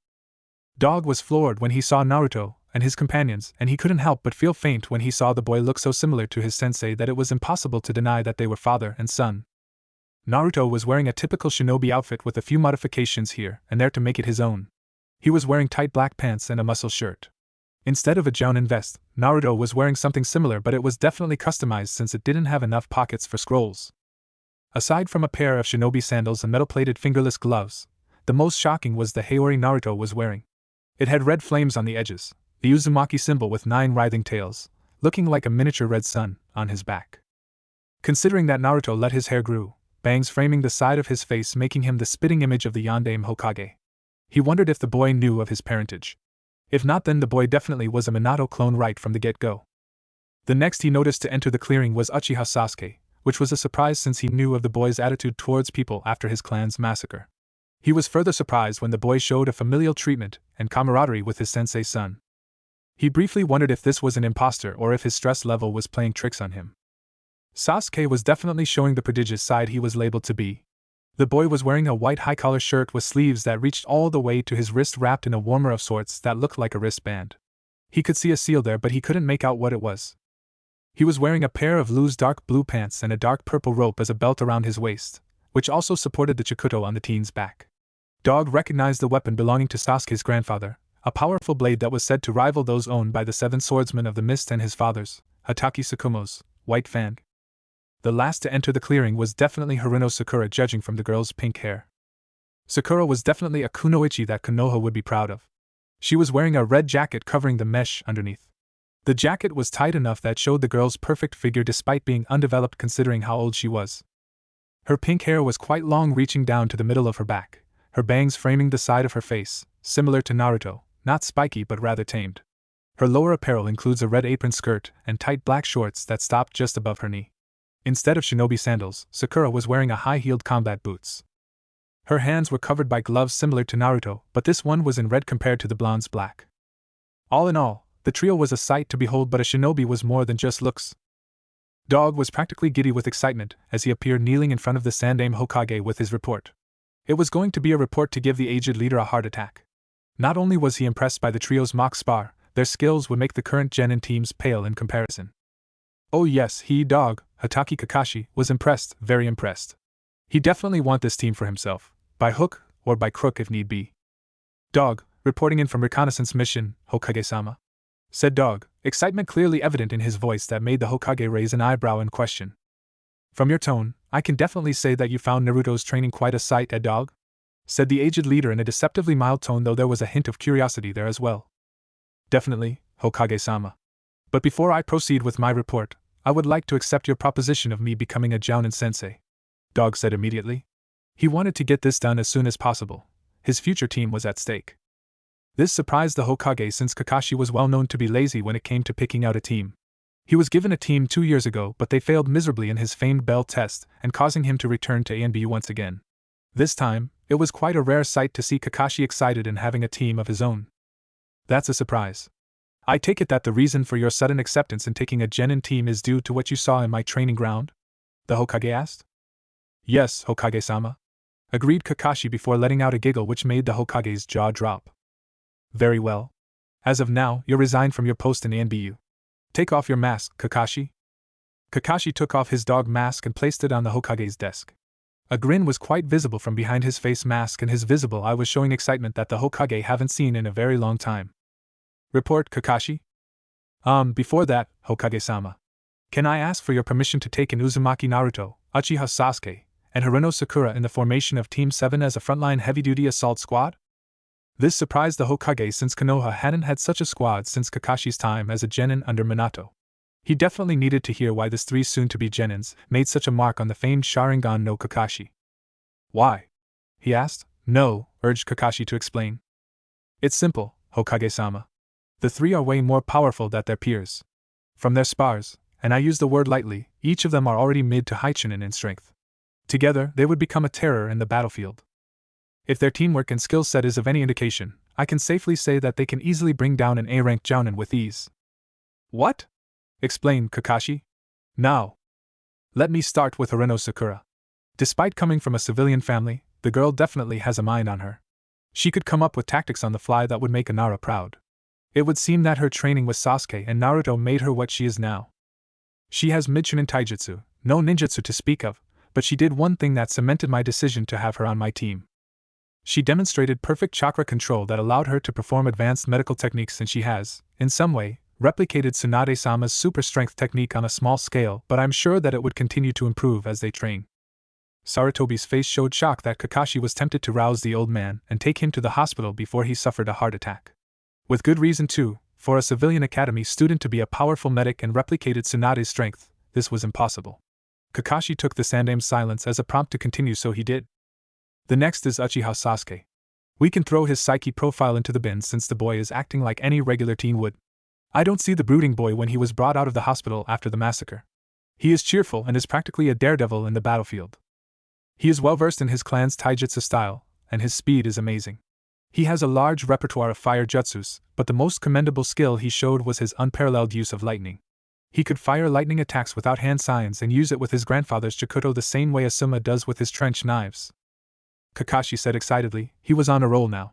Oh, before I forget, Sasuke has a fully developed Sharingan, just in case you're curious. Sarutobi didn't know how many more shock he could take, and he knew that Kakashi's report on Naruto would practically push him to retirement. He held up his hand to halt the one-eyed Jounin's report, opened a drawer to take out a sake bottle, popped open the lid and took a long drink without bothering with a cup.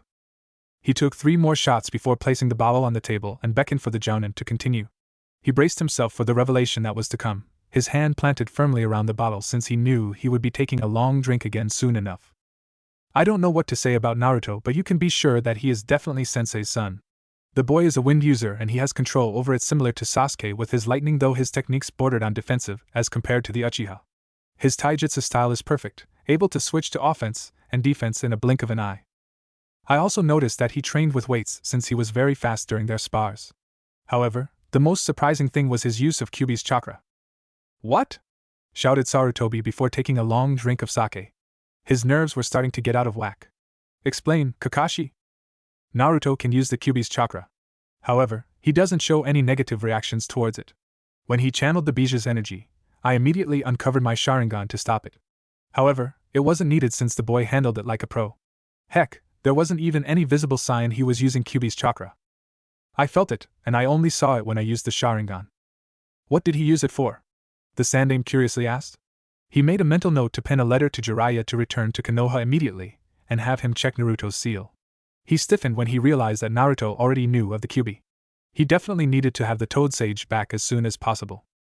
He created 3 Kage Bunshins and injected Kyuubi's chakra into them. I think the reason he did so was to make them durable since they lasted all throughout the 1-hour spar, taking hits and returning them without dispelling. Kakashi said dryly. He knows the Kage Bunshin?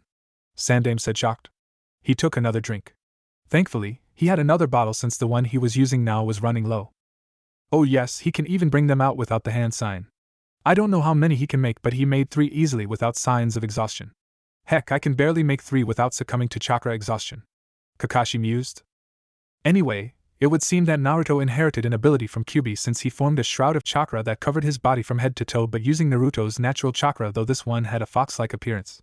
The shroud of chakra acts as an ultimate defense since any technique the clones hit him with was either repelled or absorbed. The curious thing is Naruto's ability to manipulate the shroud, that he could control it like an extension of his body. Sarutobi finished off the last of the sake and threw the empty bottle outside the window, ignoring the startled yelp from a shinobi below. He took the other one from his drawer and started drinking. He finished half of it before he felt his nerves relaxing slightly. Are you sure that Kyuubi isn't influencing Naruto? Sarutobi asked immediately, miraculously still sober even from the amount of sake he ingested. Definitely, Hokage-sama. As we all know, Jinchuriki shows a visible sign when they use their tenant's chakra. The most reported case is the Hachibi and Nibi. Naruto expertly used the Kyuubi's chakra and channeling it without succumbing to its power. Besides, he didn't use it in battle, only to make his clones durable. I'm curious as to how he found out about the Biju, considering no one is stupid enough to tell him with your S-rank protocol in place. Kakashi theorized. If I was to hazard a guess, he either discovered it on his own, which I find unlikely, or he heard it from a villager as he passed by. Either way, it would seem that Sasuke and Sakura also know of Naruto's status as a Jinchuriki, since Sakura mentioned how durable the clones were, and Naruto explaining why they were so. They accepted him, Hokage-sama. Sarutobi was inwardly relieved by Kakashi's report. He frowned when learning that Naruto knew of the Kyuubi, much less using the Biju's chakra. However, finding out that his friends knew of his status as a Jinchuriki and accepted him almost brought tears of relief to his eyes. He decided to have a talk with Naruto after he graduates from the academy in 3 days' time. He was sure the boy would graduate, considering that he impressed Kakashi enough to request a team. Good. If you want to shadow them until team assignment, then you may proceed. However, don't reveal your presence as of yet, since we don't want them to know that we are on to them. I approve of your request as a team, but I have a few conditions. Sarutobi said the last part with an ominous tone in his voice which made Kakashi gulp. What conditions, Hokage-sama? 1. You are not allowed to be lazy. If your team is as good as you say they are, then I want you to train with them every day. I think it's fine time that you got out of your A-rank status and finally take your place as an S-rank shinobi. You will train yourself in Team 7. So this means, you must always be on time. Agreed? Agreed, Hokage-sama, said Kakashi immediately, since he was looking forward to sparring with his future team. Condition 2. I want you to make sure that they finish the required D rank. Since this is going to be an assault and frontline combat team, I want them cleared for C and B rank missions as soon as possible. We will still follow the protocol for 20 D ranks before a C rank, so make sure that they get it done in the soonest possible time. Clear. Anything else? Kakashi was getting excited now. Last but not the least, I want your students to take personalized lessons from people I select. Naruto will be Jiraiya, since only my student can teach him how to control Kyuubi's power and check on his seal. You will take care of Sasuke and make sure that he knows the in and out of his Sharingan. Sakura, on the other hand, will be trained by a medic of my choosing, or if I'm successful, I will have Tsunade return to the village and give Sakura lessons. If what you say is true, then the best person to get Sakura's strength up to snuff is Tsunade herself. Are you alright with this? Kakashi thought about it for a few seconds before nodding. I agree to the last condition, Hokage-sama, but I want to take the lion's share of my team's time. We can make a schedule for their lessons, let's say twice a week? The one-eyed Jounin suggested. Agreed. Sarutobi nodded before nudging at the door with his chin. Now get out of here. This has been a long night for me and I have plans of getting plastered with sake tonight. He left. Sakura shouted to the group, who immediately stopped their 3-on-3 spar. Naruto quickly dispelled the clones, mentally assimilating the battle from his clone's point of view, while Sasuke patted the dust off his clothes. You think he bought it? I'm sure he did, Naruto assured her. I'm glad you practiced your chakra sensing technique, Sakura. We wouldn't have found out about the ANBU if you didn't warn us first. Are you sure that it's going to work? Asked Sasuke while inspecting his Chikuto for any nicks on the edge, happy that he didn't find any before returning it to its sheath with a practiced move. He just had the thing repaired last week since it suffered a nick or two while pitting it with Naruto's wind-covered kunai. Quite. I know how Konoha make the genin teams, and the main requirement is teamwork. If we show the Hokage that we are already a team, then there is a big possibility that we are going to be assigned together without following the grade system. If that doesn't work, then I can convince Hokage Gigi to put us in the same team, Naruto said with a cheeky grin on his face. Sasuke shook his head in both exasperation and disbelief. You have balls of steel, dope. I think this is the first time that some called the Hokage Gigi, Sasuke said with a smirk. Hey, I have you know that he's always been my grandfather. He took care of me after all. Naruto defended himself before huffing. Sure, Naruto-kun. We know that, said Sakura before giving the blonde a pinch on the cheek. Naruto swatted her hand away since the pinch was starting to become painful. Damn her superhuman strength. She was using it subconsciously now. Away, devil woman! Away! Naruto exclaimed before realizing his mistake. He saw Sakura twitching as he edged away from her. Sakura-chan. You know I didn't mean it, right? Naruto. Shit. Sasuke was happily munching on a dango while looking at the scene in front of him. Sakura had an irritated scowl on her face, arms crossed over her chest while looking down at a severely bruised and battered Naruto lying in the middle of a crater by her feet. He shuddered since he knew how strong Sakura was. He could feel phantom pain lancing throughout his body as he imagined getting pummeled by the pink-haired girl in Naruto's place. It wasn't a pleasant thought. So, any plans regarding the graduation test? Sasuke asked as he threw the stick towards a tree like a Senbon, spearing a falling leaf along the way before embedding itself on the trunk with the rest of its skin, completing the Uchiha clan symbol he was aiming for. What's the plan about? There's the written exam, taijutsu and ninjutsu portion, and the weapons throwing, I guess, replied Sakura as she ran a hand coated with healing chakra on Naruto's bruised form. She knew that the blonde was already mending, but the boy was definitely unconscious.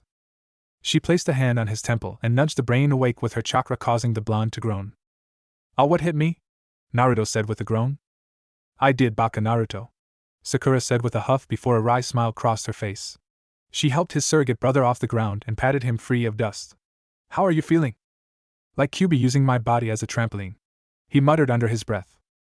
Now that's a thought, Kurama mumbled in Naruto's mind, finding the idea a fun thing to do to his partner. Hush you, Naruto chided his tenant. What were you guys talking about? Graduation exam in 3 days' time, Sasuke replied while pulling out 3 sticks of dango from the storage seal on his wristband and throwing one each to Sakura and Naruto, both catching it with ease. Naruto gave his surrogate brother a questioning look. What about it? He asked before taking a bite out of the sweets. Aren't you curious about the graduation exam? Sasuke pointed out, not understanding why his surrogate brother was unconcerned of the coming exam that would shape their future. I already know what the exam entails, Naruto said dismissively, eating the last of the dango and obliterating the stick with wind chakra channeled to his fingers, slicing them to fine pieces. This revelation made Sakura raise an eyebrow at him. Trust me, we're going to breeze through the thing that it's not funny. Do tell, Sakura urged. Let me see. Naruto started ticking off the list with his fingers. There's the written portion of the exam composed of a 100-item test on history, mathematics, and the basics of shinobi arts we learned in class. This is followed by weapons proficiency on shurikens and kunais. There's the taijutsu portion where we will be sparring with an academy teacher and to survive for 3 minutes. Then we have the ninjutsu portion, which requires us to perform the basic 3, kawarimi, henge, and bunshin. How in name of Kami do you know that? Sasuke exclaimed in surprise. He knew that Naruto was well informed, but he didn't know it was that much. It was like the blonde had a spy network, or something. Easy, I spied on last year's graduating class, I used a Kage Bunshin and had it henge into a fly. Naruto lied, but he did use that combination before in the previous timeline, but they didn't need to know that. How is your Bunshin coming along? Sakura asked, concerned. He knew that the Academy clone was Naruto's main weakness since he had too much chakra for the illusionary construct. Not good, but I'll pass easily with Kage Bunshin. The rule states that all we needed to do is to perform a clone. Any clone would work. I asked around and I heard an Abirame passing the ninjutsu portion using a bug clone, so I'm cool in using a Kage Bunshin. Naruto assured the worried Sakura. Actually, it was in the previous timeline, Abirame Shino using a bug clone instead of the normal clone. Kiba also turned Akamaru into a clone of his, which merited a pass in Irika's book. That's good then, Sakura said with a nod before looking up. Judging from the time, it's almost dinner. Are we going to eat outside or you're going to make dinner at yours or Sasuke's place, Naruto? The blonde thought about it for a bit before answering. There was this dish he wanted to try out. I'll make dinner. I remember Sasuke telling me that he harvested a fresh batch of tomatoes yesterday from his private garden. Sasuke perked up upon hearing his favorite. I'm thinking of making a dish called spaghetti I saw in a movie once. If not, I can always make grilled tomatoes and make a salad out of it, or maybe. He didn't get to say anything else since Sasuke appeared in front of them and dragged them out of the training ground towards the Uchiha compound, mumbling tomatoes all the way. Naruto casually walked the streets of Konoha, discreetly observing the populace while making his way towards the Hokage Tower. He expected the Hokage to summon him, considering how they showed the hidden ANBU some of their abilities, and the unrivaled teamwork he had with Sakura and Sasuke. He didn't expect to be summoned the next day though, which was too soon in his opinion. Kurama mentioned that it was quite possible that whoever was watching picked up the trace of his chakra being channeled into the clones. Naruto couldn't help but agree with his tenants since ANBU were trained to sense chakra thanks to his lessons with the Toad Sage in the shinobi ranks. Naruto noticed the glares from the villagers directed his way, some quite obvious in their hate of him, while others were being secretive about it, though the latter was quite useless to someone trained in the shinobi arts. Naruto remembered how the villagers cheered his name after defeating Pain in the previous timeline. He wondered if such an obvious display of heroics would trigger the same result. He nodded to the two Chunin guards stationed at the entrance of the tower, a nod which was returned without hate in their eyes. Naruto was thankful that the shinobi population was either respectful to him for containing the Kyuubi no Yoko, or ignoring him because of it. It was at this point in time that Naruto wished that Kurama was out of his cage, since the Biju's ability to sense negative emotions would have been so handy, as well as some other abilities when the two of them synced up to a perfect Jinchuriki form. Naruto ignored the secretary glaring at him before knocking on his surrogate grandfather's door. In the previous timeline, he would have just barged in and declared his aim to take the Kage position from the man, but he was different this time. If he wanted people to take him seriously, then he would treat them in kind. That means that the prankster and knucklehead Naruto would have to take a backseat this time around, but would let it out from time to time. Good morning, Gigi. Naruto greeted the aged leader with a smile on his face. Good morning, Naruto-kun. Please take a seat. We have much to discuss, said the Sandaime, who was giving the blonde a speculative look while puffing on his pipe. Sure, Naruto shrugged before taking the offered seat. What do you want to talk about, old man? Before we get into that, how are your studies for the graduation exam tomorrow? Sarutobi asked mildly, starting with the mundane questions before really grilling the boy in front of him for information. Naruto looked at the aged leader with a questioning look before a sly grin made its way to his face. You didn't really bring me here to ask me that question, Gigi, said Naruto before chuckling at the sheepish expression on his surrogate grandfather's face. I'll answer that though. I'm prepared for the graduation exam and I'm sure that I'm going to pass and become a genin. So what do you really want to talk about, Gigi? Does this have something to do with the ANBU observing my training in your hidden training ground? Sarutobi was surprised at the boy in front of him. It would seem that Naruto changed, and for the better. He knew that the prankster Naruto was still inside the boy, but his studies and training made him a serious individual. He couldn't help but be proud of the boy's growth. I guess there's no point beating around the bush, the Sandaime said dryly before leveling Naruto a serious look. Tell me, Naruto-kun, why the sudden change and why did you hide your skills and abilities? For that matter, when are you going to tell me that you know of the Kyuubi? Naruto and Kurama spent quite a lot of hours discussing how to twist the truth around the Hokage, both pointing out flaws in the plan until they came up with one that was not only foolproof, but would help them in the long run. Naruto didn't want to lie to his surrogate grandfather, but if he wanted to succeed in defeating Madara and Obito, this was the only way he could think of at the moment. Let's go with the last question first. Why didn't you tell me that I was Kyuubi's container? Asked Naruto with a frown on his face. He could see the Sandaime looking guilty. Anyway, I have no problems with it, old man. I think I know why you kept it a secret from me. After all, it wouldn't do for the demon brat to hate the village now, would he? Naruto, I started the aged leader, but Naruto interrupted him. Don't worry about it, Gigi, said Naruto with a smile. I don't hate the villagers. Annoyed? Yes. Hate them? No.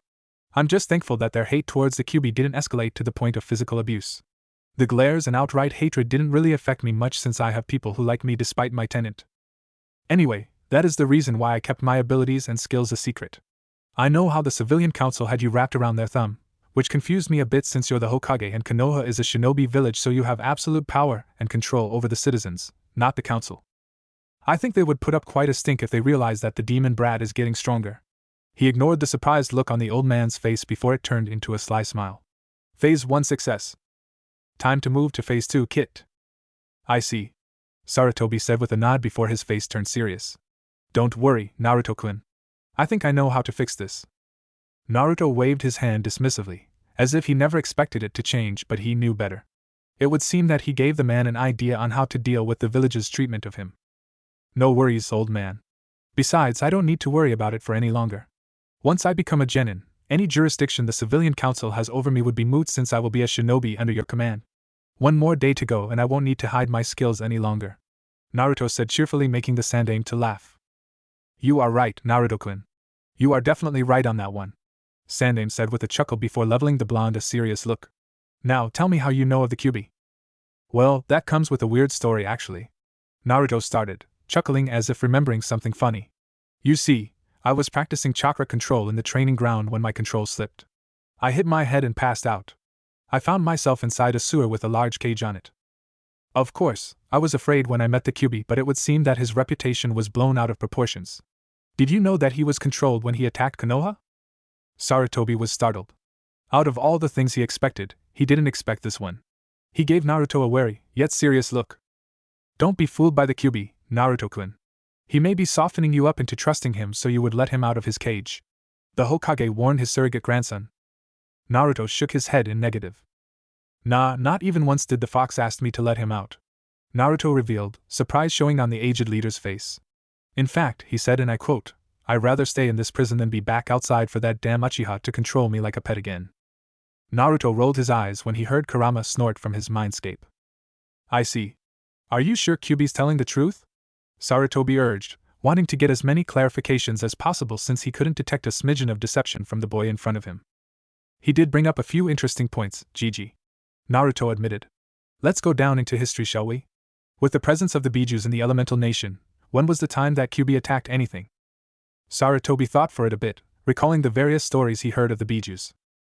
Well, the only time that Kyuubi was recorded to attack Konoha was during the Shodaime's battle with Uchiha Madara and the attack on Konoha during your birthday 14 years ago. Correct. Kyuubi said that he had no problems with humans in general except for those who tried to capture him, Kumo being an example of this, so he left us relatively alone. However, he was controlled by Uchiha Madara using his evolved Sharingan to do battle with Shodaime Hokage, Senju Hashirama. Kyuubi mentioned that the Shodai used a sealing technique to destroy the contract that bound him to the man. But before he could get away, Uzumaki Mito used her prowess and seals to absorb Kyuubi and became his first Jinchuriki. Sarutobi was staring at a calm Naruto with a flabbergasted look on his face. He couldn't deny the fact that Naruto brought up certain parts of history that he couldn't deny. For starters, Kyuubi wasn't lying in the least. There were only 3 cases where the demon fox attacked humans. The first was Kumo when they tried to capture him to add to their military might with the 2 other Jinchuriki in their arsenal. The second was during his sensei's time in a place now called the Valley of the End. The third was during Naruto's birth. It all made sense. So let me get this straight. Kyuubi doesn't want to escape from the seal because that would just give Madara the chance to control him again? Then a thought occurred to him. Speaking of which, how in Kami is Uchiha Madara still alive? Naruto saw his surrogate grandfather starting to get hysterical, so he decided to nip this in the bud before the old man suffers a heart attack. Besides, the Sandaime's question opened up Phase 2 quite nicely. Well, according to the Kyuubi, Uchiha Madara is still alive. He just didn't know how. He should be dead since no one can live that long outside the Uzumaki clan, who is well known for their longevity. My father and mother confirmed that as well, Naruto answered calmly, already expecting the next question. You know who your parents are? A stunned Sarutobi asked, his voice coming out tight and forced. My father is the Yondaime Hokage, Namikaze Minato, and my mother is Konoha's red-hot habanero, Uzumaki Kushina, Naruto said eagerly. He didn't pretend since he was always excited when it came to his parents. Dad and Mom appeared in the seal while I was talking to Kyuubi. They told me that during the sealing, they included a part of their chakra and soul into the Fuinjutsu Dad used so they would be there to watch over me until their energy ran out. Mom said that they aren't alive, but simply an echo of themselves tied to the seal. Anyway, they confirmed that it was definitely an Uchiha who yanked Kyubi out of Mom's seal that night. Kyubi confirmed the story that he saw a man wearing an orange mask with a single Sharingan eye who immediately controlled him. I think we all know what happened after that. I think I understand, Sarutobi said with a small nod. He couldn't deny the fact that the boy was telling the truth. He was one of the few people who knew what happened that night. It was unbelievable though that Minato and Kushina sealed a part of themselves into their son. Trust the Yondaime to think of such things. The man was definitely a prodigy in the sealing arts. So your parents are currently inside you? Naruto's face turned sad. He didn't need to fake this too since he missed his parents very much. He knew that they were still inside the seal, but it would take for him to actually remove the seal tag on Kurama's cage for the failsafe to activate. No, the chakra keeping their souls inside me ran out. They told me everything about the Namikaze and Uzumaki clan with Kyubi supplying some helpful facts about my mother's family since he knows quite a bit about the famous Uzumaki clan of Izushiogaku no Sato. Naruto lied with a sad smile on his face. It was Jiraiya who supplied him with his clan's information. Not much since the others were clan-sensitive, and only his parents knew of them. I'm sorry to hear that, Naruto-kun, said Sarutobi with similar sadness. Your parents were great people and powerful shinobi. I know they loved you very much. You should have seen your father's face when you came out. He was shouting his happiness for having a son. Kushina was in the same boat too. Could you tell me a bit about them sometime, Gigi? Naruto said with a bit of desperation in his voice. He really didn't know much about his mother and father with the short time they had in the seal in the previous timeline. This time, however, he would learn everything he could of his family from the man he considered a grandfather in all but blood. I'd be happy to do that, Naruto-kun. There's plenty of time for that when we're not busy with our schedule. Maybe we can talk about it over some ramen in the future? Promised the Sandaime before a sly smile appeared on his face. I take it that your sudden aptitude in the shinobi arts was because of your parents living inside you. Yep. They gave me some tips and pointers on how to get started on my training. They were inside me for a year and they made use of that time to train me as best as they could. Dad would teach me taijutsu and ninjutsu, while Mom gave me some advice on my chakra control, physical training tips, and using Kyubi's chakra. And look, I mastered Dad's technique in just a month, Naruto said with excitement as he held out his hand before forming a textbook-perfect Rasengan, almost giving the aged Hokage a heart attack in the process. You know the Rasengan? Sarutobi asked in a shocked yet odd voice.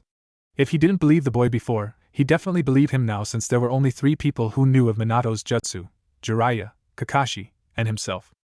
Of course, he knew how it was done since Minato explained it to him, but he didn't have the chakra control and mentality to pull it off. Only Jiraiya learned it since Kakashi couldn't master the third aspect of its creation, allowing him to jumpstart the creation of his 2 original techniques, the Chidori, and its stronger counterpart, the Raikiri.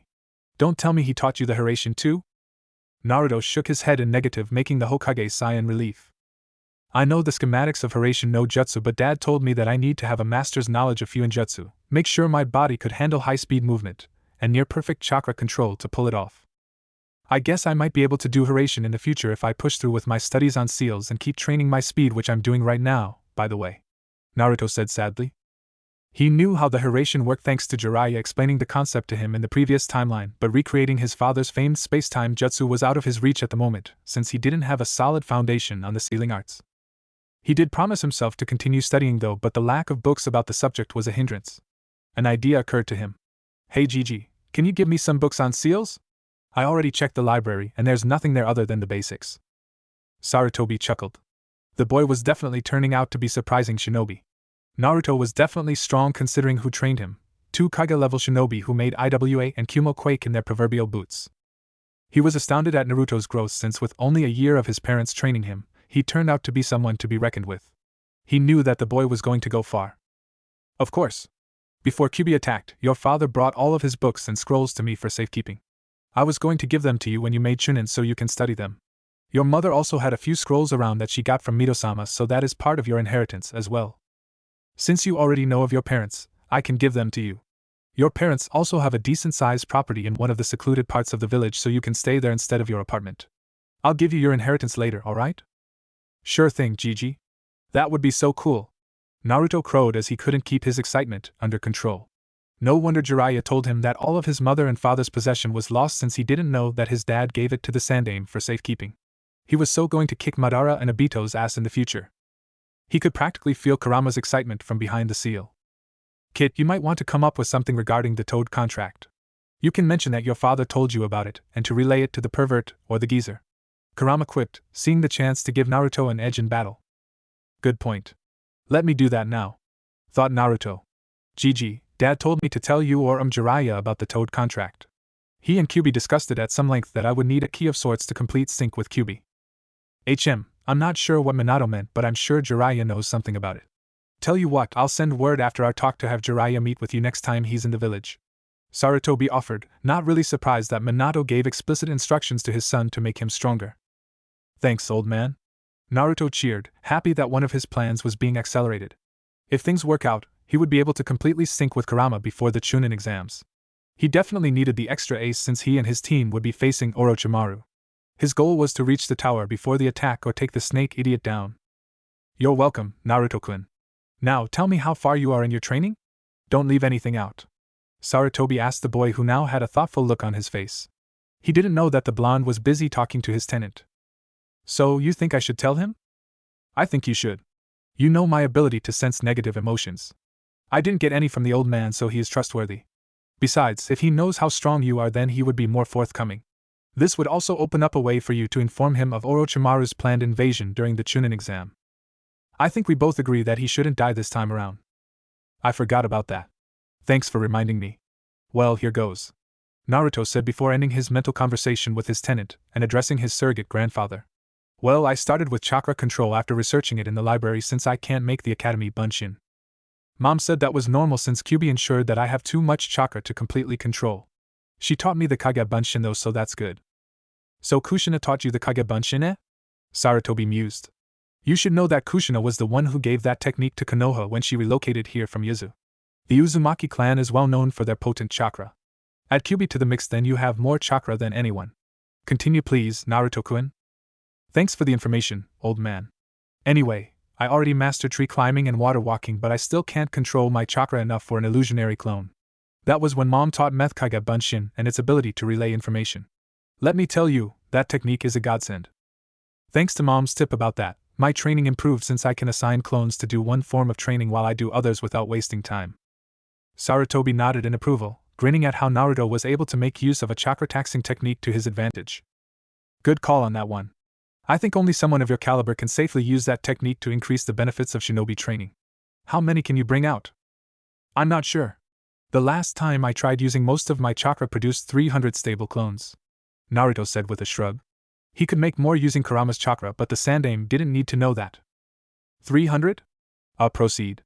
Sarutobi was dizzy.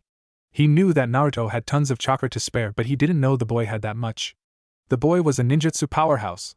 He wondered if he still have any of that sake left. No wonder Tsunade always drink. It definitely helps keeping his sanity intact. Naruto snickered at the glazed look on the old leader's face. Let me see, Dad taught me the toad-style taijutsu he learned from his sensei, then his Rasengan.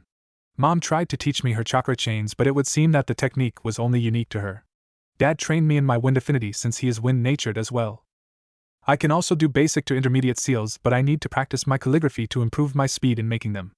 Oh yeah, Dad also had me train using weights to improve my speed since it is necessary if I decide to do Hiraishin, something about the pressure of an almost teleportation destroying the body if it is not accustomed to it. I think that's it. I see. So I take it that you helped Uchiha Sasuke and Haruno Sakura in their training? Sarutobi asked mildly. Learning it from Kakashi was one thing, getting the details from Naruto was definitely worse. Naruto nodded in affirmative. I made friends with the two and they wanted to join me in my training. I used what I learned in the library and during classes to help them along. They already mastered tree climbing and water walking, but they were the ones to branch out with their training. Sasuke is more of a ninjutsu genjutsu fighter, while Sakura is a support medic and taijutsu specialist with her strength. Let me tell you, that girl can definitely control her chakra. She is a monster, Naruto said with a shudder which was unconsciously mimicked by the Sandaime since he knew the feeling courtesy of Tsunade. Oh yeah, before you ask, they know of the Kyuubi and they had no problems with it. I know. My ANBU told me you used Kyuubi's chakra and how you talked to them about it. Speaking of which, what can you do with Kyuubi's chakra and why is he helping you out? Kyuubi is helping me because he doesn't want a weak container, Naruto said with a shrug. Damn right I don't, Kurama quipped. That's reasonable, I guess, Sarutobi said dubiously. Who knew that the Kyuubi was a vain bijou? He wondered if the demon fox was right in the head. Why do I suddenly have an urge to kill disbelieving old men? Kurama muttered darkly all of a sudden. I think you need sleep, Kurama. You haven't had any for 2 days now since you were planning for the future. I think you're right. I'll take a nap. Wake me up if something interesting happens. Good night. It's still morning. You know what I mean, growled the fox before Naruto felt his mental link with his partner end. Anything else, old man? Naruto asked as he made himself comfortable on the couch. I still have training with Sasuke and Sakura in an hour. What can you do with Kyuubi's chakra?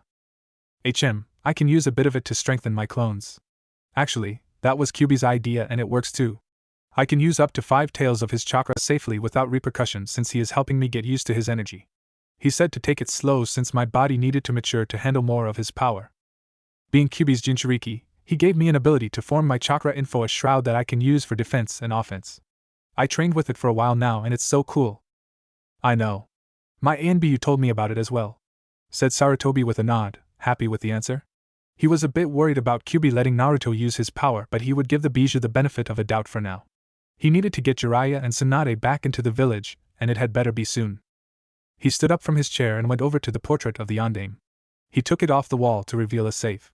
He bit his thumb to draw blood and swiped it across the seal on its face to disable the protection. He opened the safe and took out 3 scrolls before going back to the table. Here is your inheritance, Naruto-kun. The reason I didn't give this to you before was because you weren't mature enough to handle it, though it's safe to say that you're definitely mature enough for them now. Naruto took the scrolls and saw that it was labeled accordingly. The blue scroll had Namikaze written on its face while the red one had Uzumaki, the third one had money. He looked at the Hokage who was writing something on a piece of paper and looked at him when he was done. Those are modified storage scrolls your father made before he passed away. They hold more items than your usual storage seals, so all of their books and scrolls are in there. The third scroll is the money they accumulated throughout their lifetime. Let's say that you're one of the richest members of this village and leave it at that.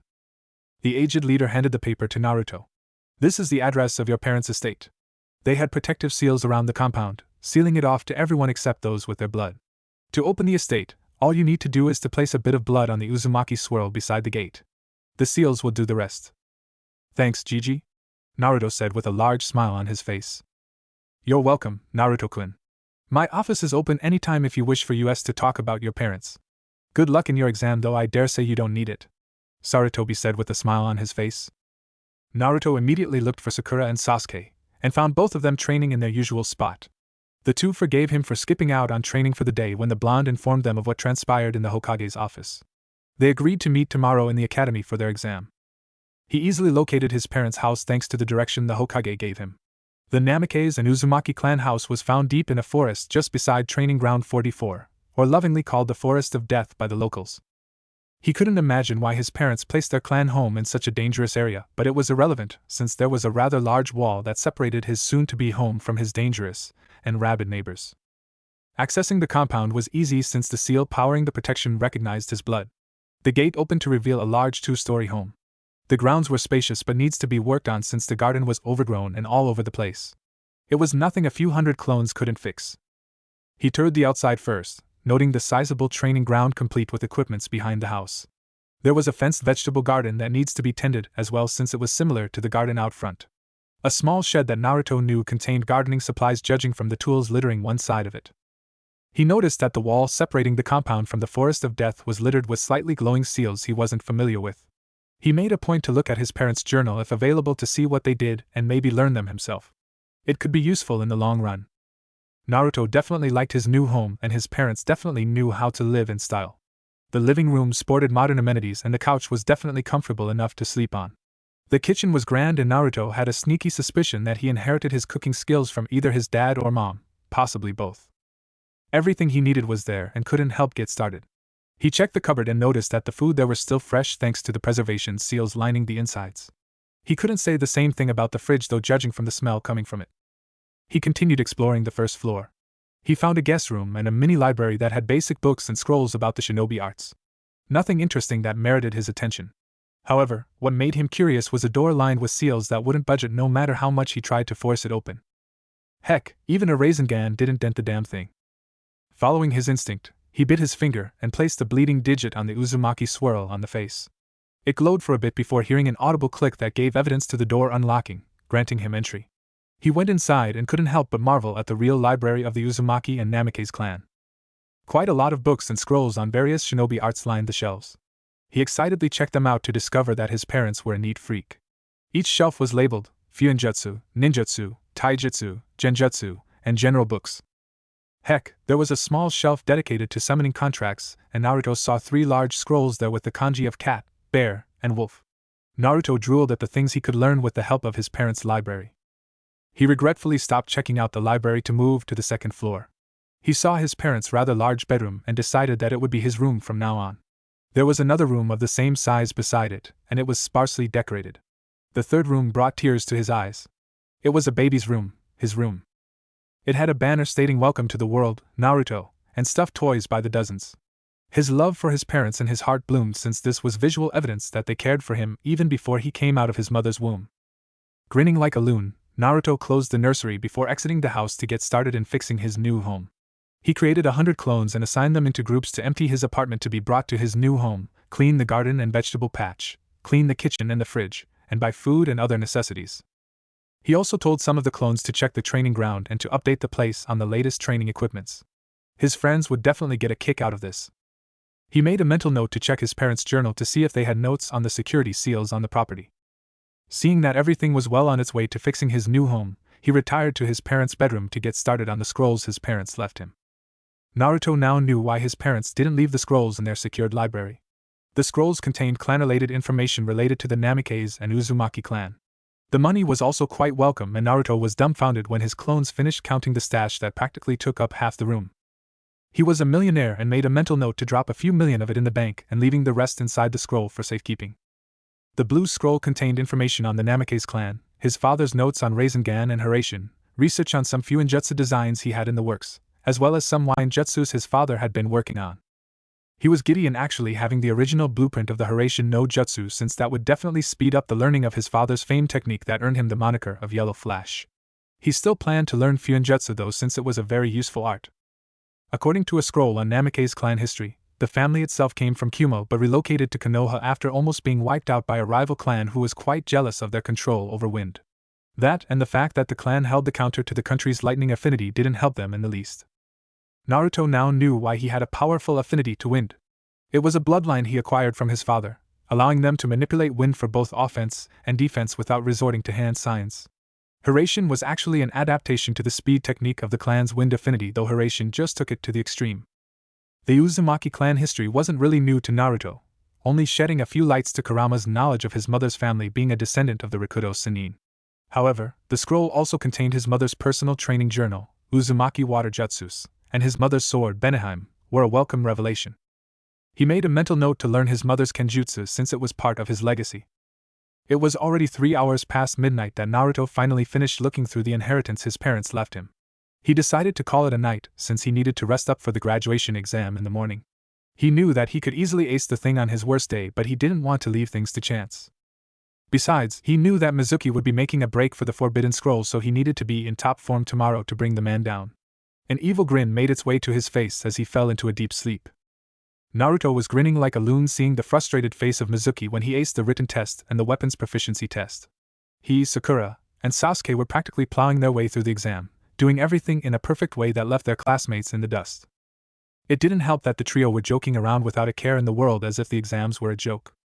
The blonde couldn't help but notice Sasuke's fan club giving Sakura a glare as his pink-haired surrogate sister happily chatted with the last loyal Uchiha of Konoha, him enjoying the conversation much to their ire. Naruto wasn't worried since Sakura could easily handle a bunch of fangirls with her super strength. They'll definitely regret crossing her at this point in time. Naruto couldn't help but snicker when the alphabetical order of the examinees caused Mizuki to fight his 2 friends who knew that he resented their blonde surrogate brother because of what he carried within him. Sakura practically brought him down in one blow after using her speed to get under his guard, while Sasuke toyed with him at first before getting bored of the whole thing and gave the man a cracked rib and bruises with a furious punch-kick combo while holding back a majority of his strength. Naruto was surprised, however, when Yamanaka Ino was called before him, making her Irika's partner. It would seem that Mizuki wanted to have a crack at him. Naruto grinned evilly, causing the people who saw it to take a step back. Who was he to disappoint? When he was called to the ring, Mizuki was already there waiting for him, grinning as if he won the jackpot. When Irika called the fight to start, the white-haired Chunin shot forward at max speed. The examinees gasped when they saw him disappear from his spot.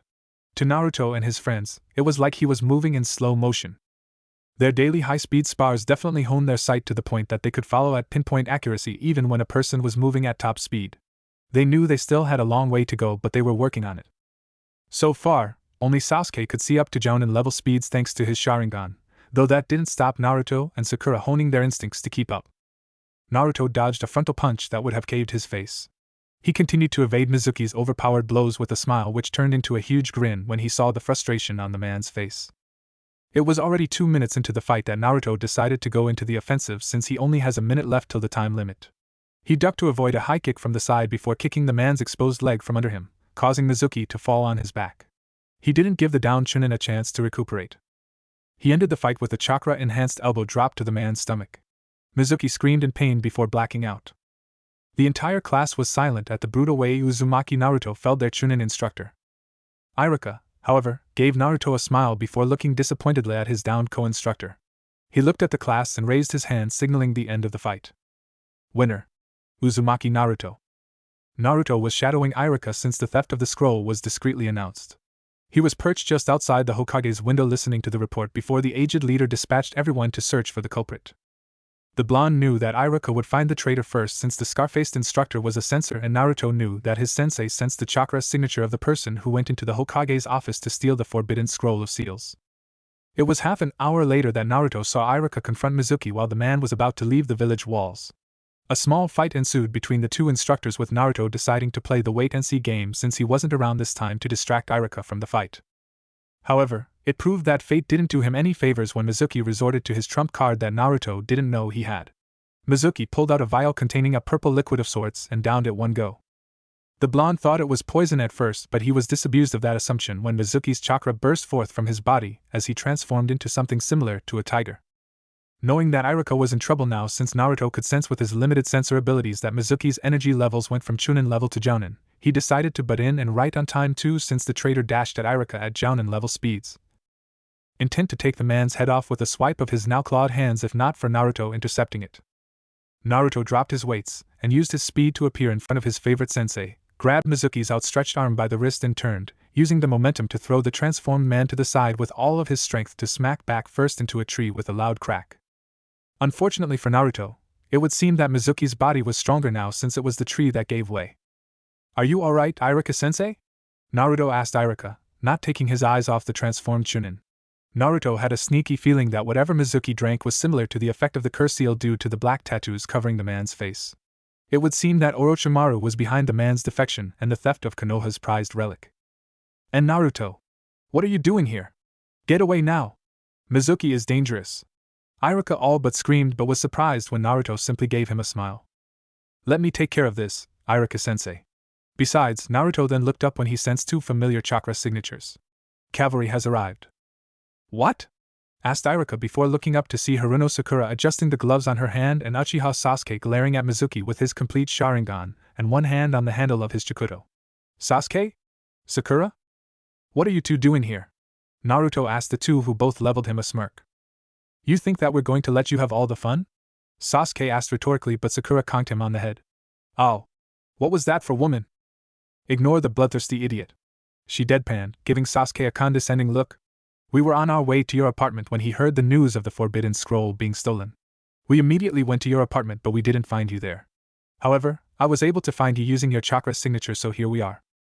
I'm not surprised you found me, but now is not a good time to jump in," Naruto said grimly as he nudged his head toward the tiger-like Mizuki pushing himself off the ground. He saw the man's eyes and realized that the man known as Mizuki wasn't there anymore. There was a feral quality there that meant that whatever he drank destroyed whatever sanity he had to begin with. That thing is no longer Mizuki team. To answer their questioning look, Mizuki roared as powerful purple chakra manifested from his body, shooting towards the sky. Iruka shivered at the amount of malicious energy the man was releasing but was shocked to see the three newly minted genins not even afraid as they shifted their focus on the man-beast in front of them. "Let's get out of here, Naruto, Sakura, Sasuke," urged Iruka, prepared to grab Naruto and make a run for it. He knew that the chakra spike would draw the ANBU to their location. Only ANBU can take care of him now. Naruto shrugged before looking at his surrogate brother and sister, who both nodded at him, their faces grim. "We'll take care of it, Iruka-sensei. Just relax and watch the show." Naruto said with a smile on his face before disappearing and reappearing in front of Mizuki, and gave him an uppercut to the chin. He winced since Mizuki's skin was like metal. It hurt, but he knew that his healing factor was already working its magic. Iruka was awed when Naruto used pure speed that outmatched his own to appear under Mizuki's guard and gave him an uppercut that threw the man into the air. He was shocked when Sasuke used the same speed to continue the uppercut that pushed Mizuki higher. His jaw dropped when Sakura appeared on top of man and punched him on the face towards the ground with a fist laced with concentrated chakra. Mizuki hit the ground with a crash, and the force of Sakura's chakra-enhanced strength formed a deep crater on the impact site. The trio appeared at the edge of the Mizuki-made crater. A bit excessive on the strength there, Sakura. Sasuke commented as he eyed how deep the crater was, roughly 15 feet if he was not mistaken. He winced when he felt a slight pain on his hand. Man, did Mizuki eat metal for breakfast? Hitting his face was like hitting one. Must be something he ate. Sakura noted as she healed her friend's hand. Drank actually. It's not over, guys. Naruto warned when another chakra spike came out of the crater. Mizuki's not down for the count yet. No shit. Sasuke exclaimed as he pulled out his Chikuto in a reverse grip while channeling lighting chakra into the blade, covering it with highly concentrated lightning. He gave the two a look. All out? Might as well, Naruto said with a shrug. He's not going down that easily if we don't take him seriously. Just don't kill him. I'm sure Gigi wants to have a crack at him during interrogation. Fine with me, said Sasuke before the three of them jumped away when Mizuki suddenly appeared where they once stood and destroyed the ground with a chakra-enhanced punch. Iruka marveled at the teamwork his three former students displayed as they danced around Mizuki and getting under his guard, giving out attacks that would put Chunins to shame while dodging effectively without pause. Sasuke used his Chikuto with amazing accuracy, piercing through Mizuki's enhanced defense, cutting muscles and tendons that would incapacitate any regular shinobi. Sakura was practically punching and kicking Mizuki with enough force that threw the man-tiger around the clearing, destroying trees and ground with equal ferocity. The academy instructor was surprised when Naruto used what looked like wind blades on his hands to riddle Mizuki's body with cuts and gashes, weakening the man with pain and blood loss. It seemed that everything was going to end since Sakura jumped high into the air, one of her legs raised high in a perfect vertical split. Iruka noticed her boot covered with concentrated chakra. Take this. She screamed as she brought her boot down on Mizuki's head, making it to snap down and bringing the rest of the body with him. The traitor's body impacted the ground with so much force that another crater was formed, this time bigger than the last one. Naruto appeared on top of a downed Mizuki with a glowing orb of chakra on his palm before shoving it onto the center of the man's back, drilling away the enhanced skin to reveal bloody muscles and bone underneath. Sasuke made the final blow by appearing beside the man with a lightning-coated palm strike on the spot where Naruto's attack hit. Iruka winced when Mizuki released a scream as the pain of the three attacks was magnified by the surge of lightning chakra coursing through his body. Mizuki stopped screaming when he passed out from the trio's unrelenting barrage. Iruka looked at the faces of the trio who was looking down at Mizuki with satisfied smiles on their faces. These three were definitely not normal genins. Congratulations on your first B-rank mission. The Sandaime addressed the grinning trio. Sarutobi couldn't deny the fact that these three were the finest shinobi Konoha produced in this generation, and that's saying something considering that their group sported clan heirs. Even if you three are not on a team yet, I'll add this to your shinobi profile. Except for Iruka, all of you are dismissed. No sweat, Gigi. See you tomorrow, Naruto said with a huge grin on his face before it morphed into one of pain when Sakura conked him on the head. What was that for, Sakura-chan? Have respect for the Hokage, Naruto baka.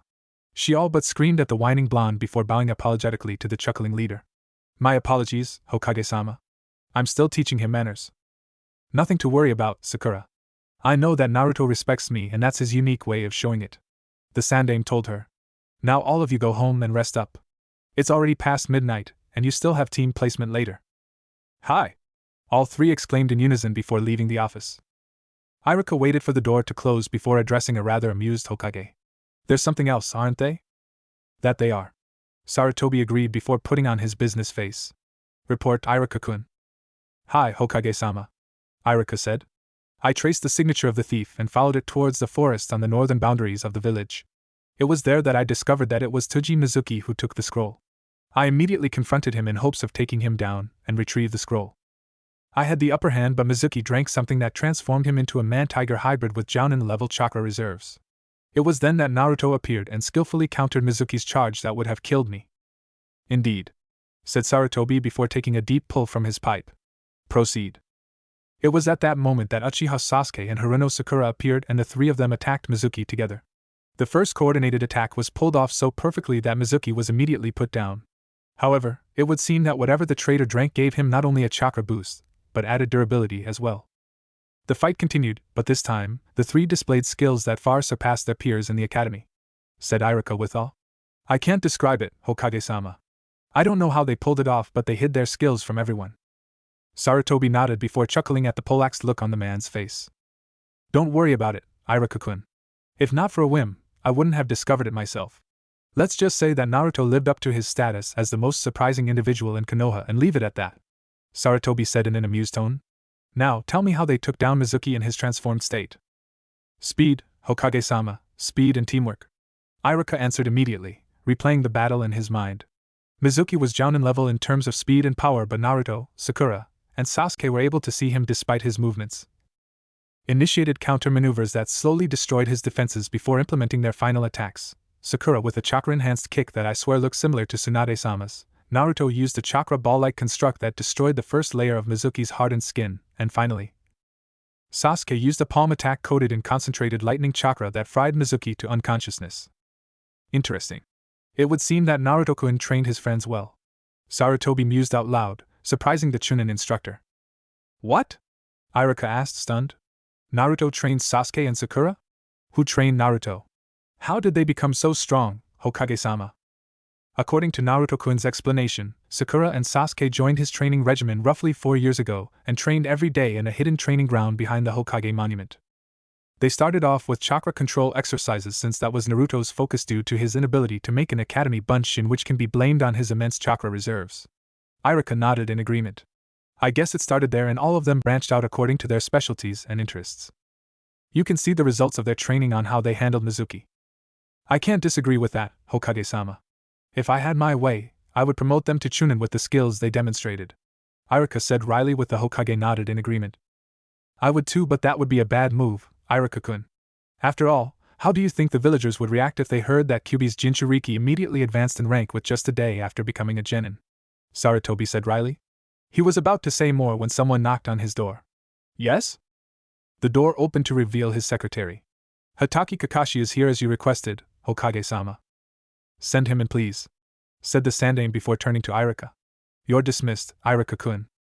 Hi, Hokage-sama, said Iruka before making his way to the door, nodding a greeting to the one-eyed Jounin before exiting the office and closing the door behind him. You called for me, Hokage-sama? Kakashi asked in his trademark lazy drawl. Yes, we have much to discuss, Kakashi, so you might as well grab a seat. This is going to take a while, the Sandaime said with a sigh. This was going to be a long night. Team assignment was boring in the least, but the three were fidgeting in their seats the whole time. The class was treated to a sight of 3 nervous individuals. 3 of their classmates hailed to be prodigies and perfect genins that came out of the academy since Uchiha Itachi and Namikaze Minato. These 3 were Uzumaki Naruto, Uchiha Sasuke, and Harino Sakura. However, their fidgeting stopped to be replaced by shouts of happiness when Iruka announced that the trio was a team, Team 7 to be exact. Quite a lot of the new genins grumbled about that since one of them would be a great boon to any group. Having 3 of them in a single team meant overkill in anyone's books. They couldn't complain out loud since they all knew that the teams were decided on by the Hokage, and doing so could cost them their careers. Kakashi silently opened the door to see his new team. He purposely came in late to test their patience, and couldn't help but be proud as the trio was making use of their time wisely.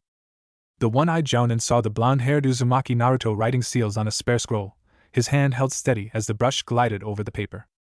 Uchiha Sasuke was playing with a ball of lightning, throwing it into the air, catching it, before repeating the same move over and over again. It was an impressive display of elemental control from a genin. Harino Sakura was poring over an anatomy book which made Kakashi smile since a medic in any team was a lucky break. Team 7? He asked the group but was shocked when a barrage of shurikens, kunais, and lightning senbons flew at him from the trio. He quickly substituted himself with a chair from the corner while making a mental note not to startle these 3 under pain of death. He won't be making the same mistake twice considering the damage their attack did to the poor furniture. I give you all extra points for accuracy, speed, and awareness, though I will have to deduct points for attacking your sensei. The trio gave him a sheepish grin before standing in attention in front of him, making Kakashi nod in approval. Alright team, meeting on the roof in 5 minutes, he said before disappearing in a puff of smoke and leaves, a trademark Konoha shunshin.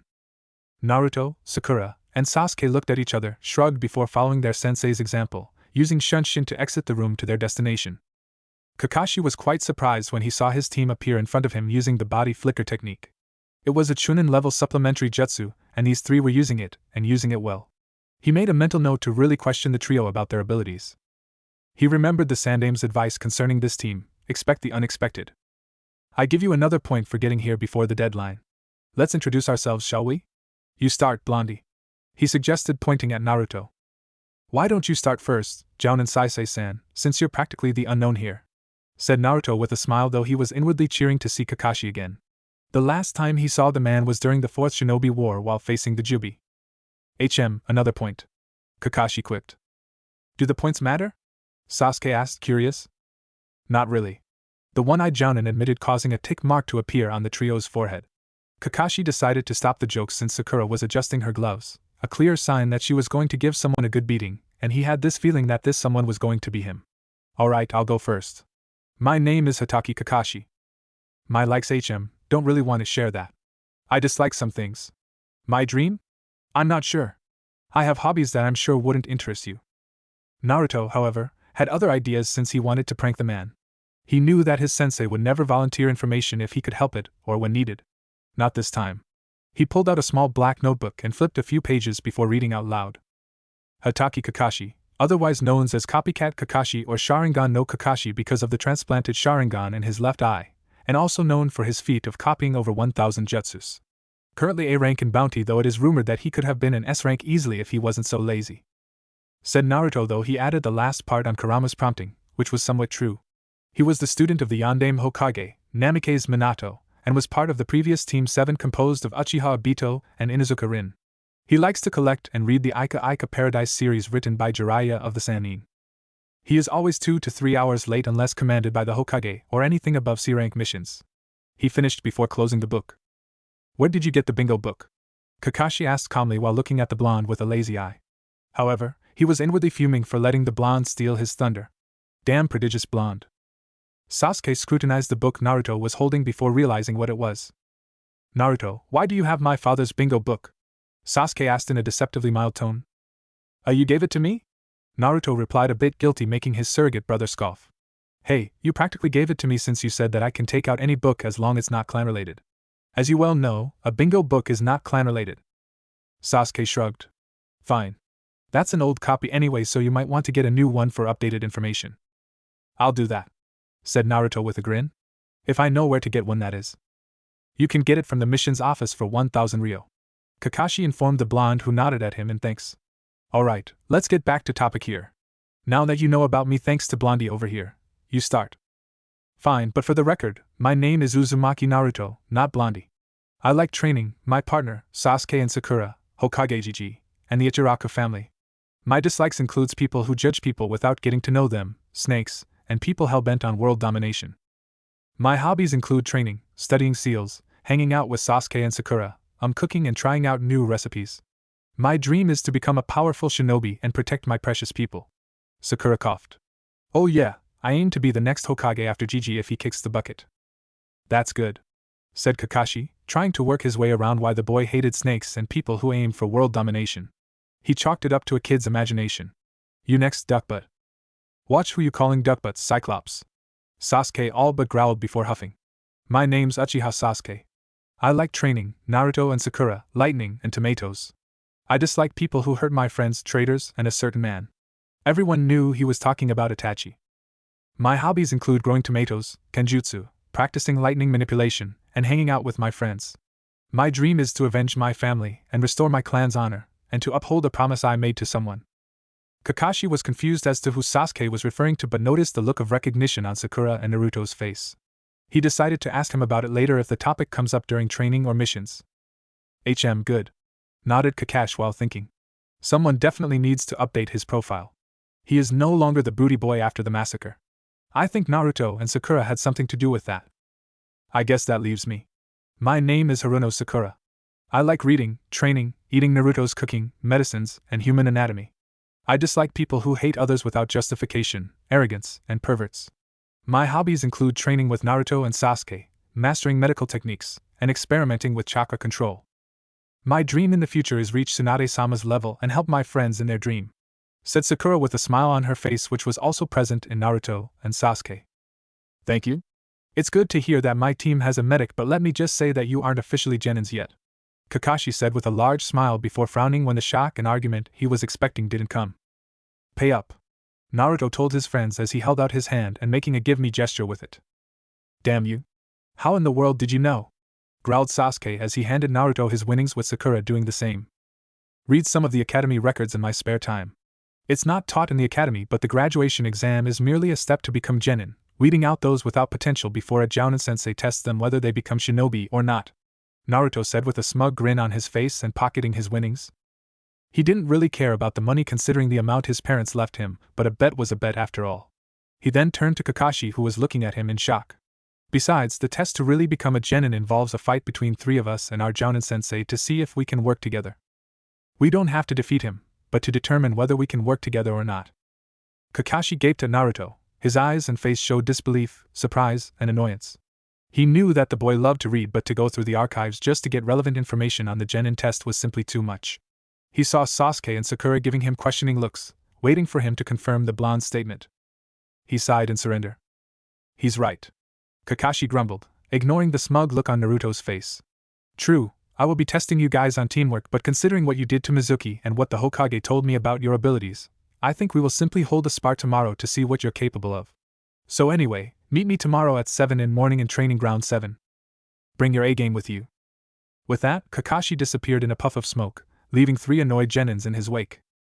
It was the next day that Kakashi appeared in Training Ground 7. He didn't bother to be late since he knew that his new team would make his life a living hell if he annoyed them too much. He appeared on the bridge to see Naruto reading a book, Sasuke cleaning his chikuto with a piece of cloth, and Sakura picking on her fingernails with a senbon. Glad to see you're all here, said Kakashi as a form of greeting before beckoning them towards the training posts in a secluded portion of the clearing, since he knew that the coming spar was going to be destructive, and he liked the bridge too much to accidentally destroy it when they go all out. He stopped and turned to see 3 expectant faces looking at him. As I told you 3 yesterday, it would be useless to test you on teamwork. I learned from the Hokage that the 3 of you had been training together for 4 years now, so teamwork is moot point. What we are going to do is spar, you 3 versus me. I want you to use all of your skills and abilities to try to bring me down. Come at me with intent to kill so I can gauge your capabilities. The trio looked at him as if he was crazy. Are you sure, Kakashi-sensei? You might get hurt, Sakura asked dubiously. I'm a Jounin, Sakura, so there's nothing you 3 can do to hurt me, Kakashi said smugly. He later regretted his choice of words. Kakashi cursed as he dodged the fireballs Sasuke threw at him while ducking just in time to avoid being beheaded by a blade made of wind courtesy of Naruto.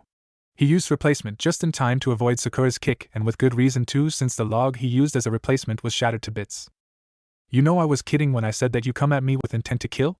Kakashi exclaimed as he channeled chakra to his kunai to block a lightning-enhanced blade courtesy of a grinning Uchiha. It would seem that Naruto taught Sasuke well, since the boy didn't even activate his Sharingan during the spar, a testament to his control and ability. As if, Kakashi-sensei, said Sasuke with a smirk before grabbing Kakashi's wrist and channeled lightning chakra through it, enough to shock the man a bit and not electrocute him outright. Kakashi twitched when he felt a mild dose of electricity running through his body, and used his chakra to get rid of it. He growled in annoyance before kicking the smirking Sasuke on the stomach, throwing him back. He flipped through a set of hand signs and called out his technique. Sway-tun, water trumpet. Kakashi inhaled deeply before releasing a torrent of pressurized water at the lightning-using teen. It was a smart move since Sasuke wouldn't be using any of his lightning-based attack for fear of being affected by it being wet. He didn't accept Naruto to appear in front of his comrade, his palms pointing at him. Futon, great breakthrough, exclaimed Naruto, channeling every bit of wind chakra he could into his attack. The pressurized water and gale force winds collided, fighting for dominance before canceling each other out, spraying water everyone and drenching everyone within. Kakashi smirked at the rather wet blonde in front of an equally wet Uchiha. Thanks for the assist, Naruto. With Sasuke drenched, he can't use lightning or he would end up electrocuting himself, Kakashi said smugly before noticing the amused look on the teen's face. You might want to look behind you, Kakashi-sensei, said Naruto, pointing somewhere behind his sensei. Kakashi turned to see Sakura slamming a fist to the ground, causing a bunch of rocks and packed soil to fly up.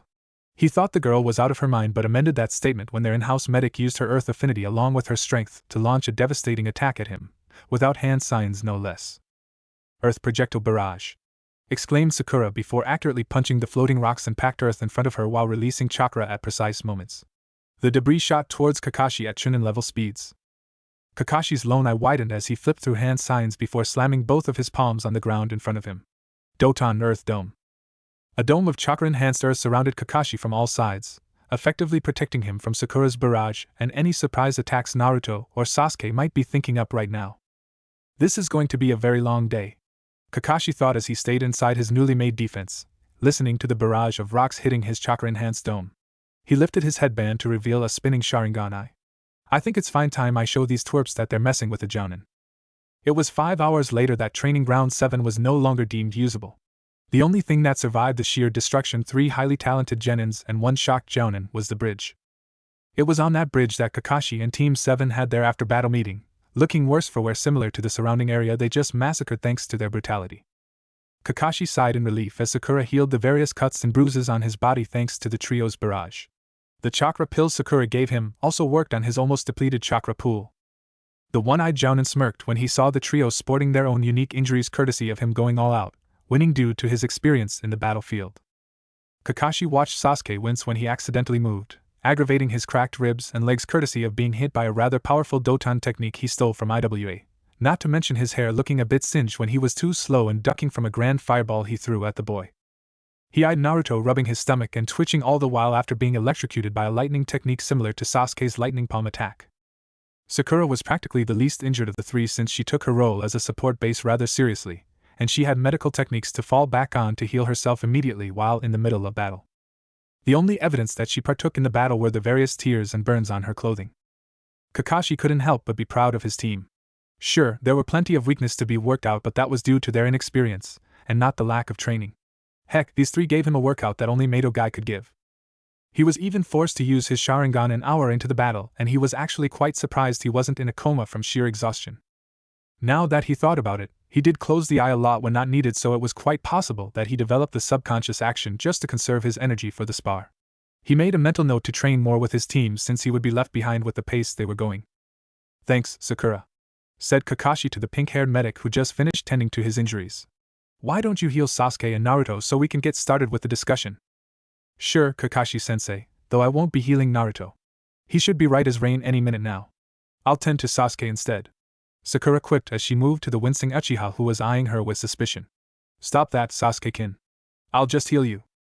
No funny business? Sasuke asked immediately, his suspicion intensifying. Sakura rolled her eyes. Stop being a baby. Ever since you saw me practice on the fish, you don't want me touching you anymore. She chided as she channeled healing chakra to Sasuke's ribs, mending the break. With good reason too, since the fish exploded, Naruto pointed out, causing Sakura to give him a dirty look. It's true. What do you expect? That was my first time to actually use medical chakra. That was 2 years ago for Kami's sake. I already perfected my techniques. That still doesn't change the fact that the fish exploded. I swear the memory still gives me nightmare, Sasuke said with a shudder. Next time, I'll leave you to heal for yourself. How's that? Sakura asked with a glare. I didn't say that. I'm not Naruto, you know, Sasuke said with a pout. Sakura looked at his triumphantly. Then man it up and stop bringing up the past, she chided before cutting off the chakra from her technique. There. You're good as new. Take it easy for a few days, then you'll be in top shape. Thanks, sis, said Sasuke with a sigh of relief. Sakura nodded before looking questioningly at Naruto, who saw it immediately. No thanks, Sakura. I'm good, replied the blonde to her unasked question. Kakashi observed the interaction between his team with interest. It would seem that the 4 years of the trio training together formed a bond that was way stronger than the Ino Shikacho combination. If they keep this up, then they would surpass the original Ino Shikacho. He wasn't concerned since these 3 would just continue to grow, both in ability and in their bond as friends and surrogate siblings. He couldn't help but notice the trio's similarities to the Densetsu no Sennin, Jiraiya, Tsunade, and Orochimaru. He made a special point to bring it up later. Alright. Now that we are all healed up thanks to Sakura, superb work by the way, let's discuss the spar, said Kakashi, catching everyone's attention and interest. I can safely say that you 3 are easily the strongest in your generation. Your profile in the academy didn't say much about your skills, so I chalked it up to you 3 hiding what you can do to keep everyone on their toes. Deception is a shinobi rule, sensei, quipped Sasuke with a grin, making Kakashi nod in agreement. Point. Anyway, in terms of the spar, your teamwork is superb as each of you complement each other. Considering that all of you trained for years, it is only safe to say that you have teamwork down pat. Now let's talk about your individual skills. Kakashi looked at Sakura, who was listening to his every word. You, Sakura, is a downright monster in the field, but you overestimate your strength.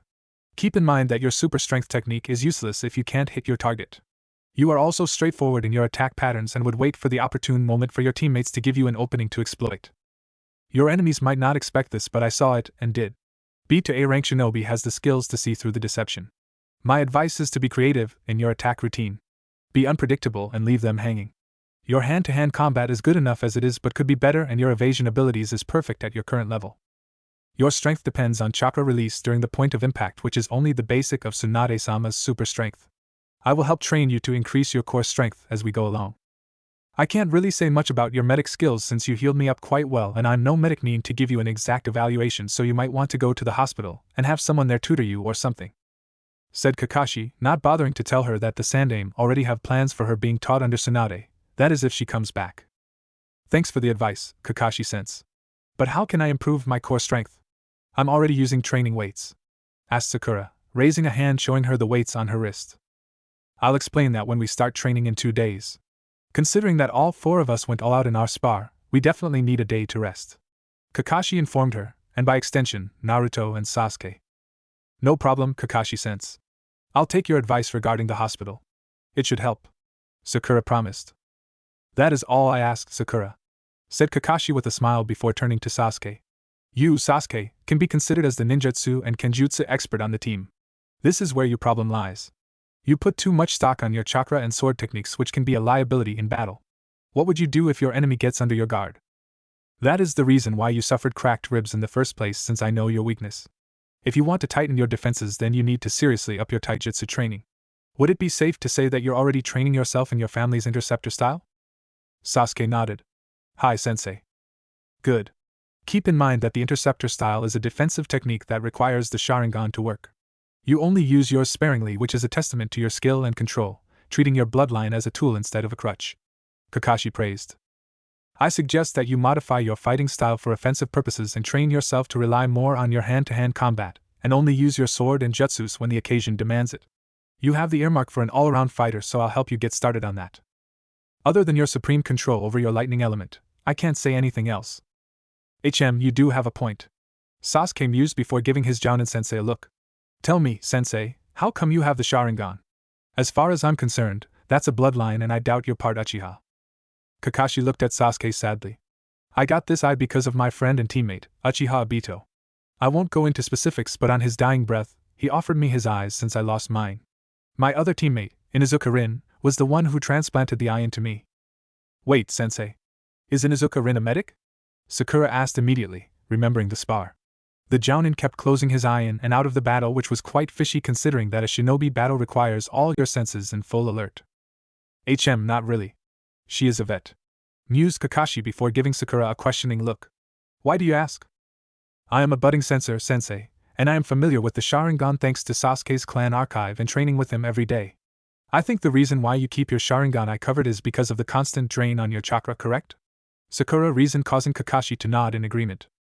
"If it's alright with you, Kakashi-sensei, can I examine your eye? I think there is a problem there somewhere, since you should be able to stop the chakra flow since it's your body to begin with. It is similar to how an eye works, even if transplanted, you should have complete control over it." Kakashi thought of the girl's explanation, thinking it sound and had a point. He nodded to his team's medic in training. "That is a good point, Sakura. Tell you what, if we both have time outside missions and training, I'll let you examine it. Agreed?"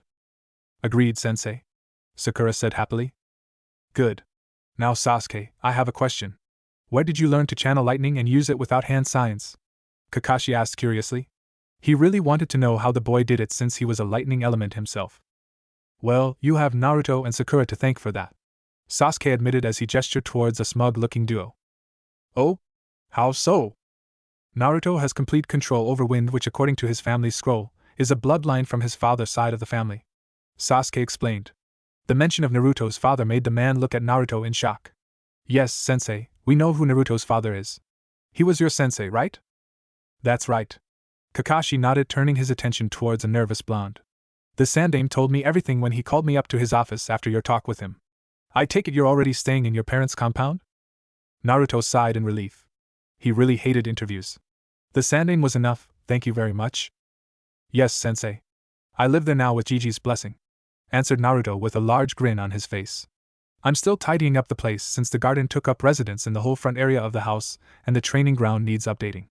I think I can have it up and running by the end of the week, give or take a few days. We can train there since we practically wrecked this one. Kakashi couldn't help but wince when he looked at the ruined training ground 7. He knew that the team assigned to the area was the ones responsible for repairing it. This would take quite a lot of D-rank missions to get the job done. It was a good thing that Naruto offered the training ground in his sensei's compound so they could slowly amass the money without compromising their routine. Good suggestion, Naruto.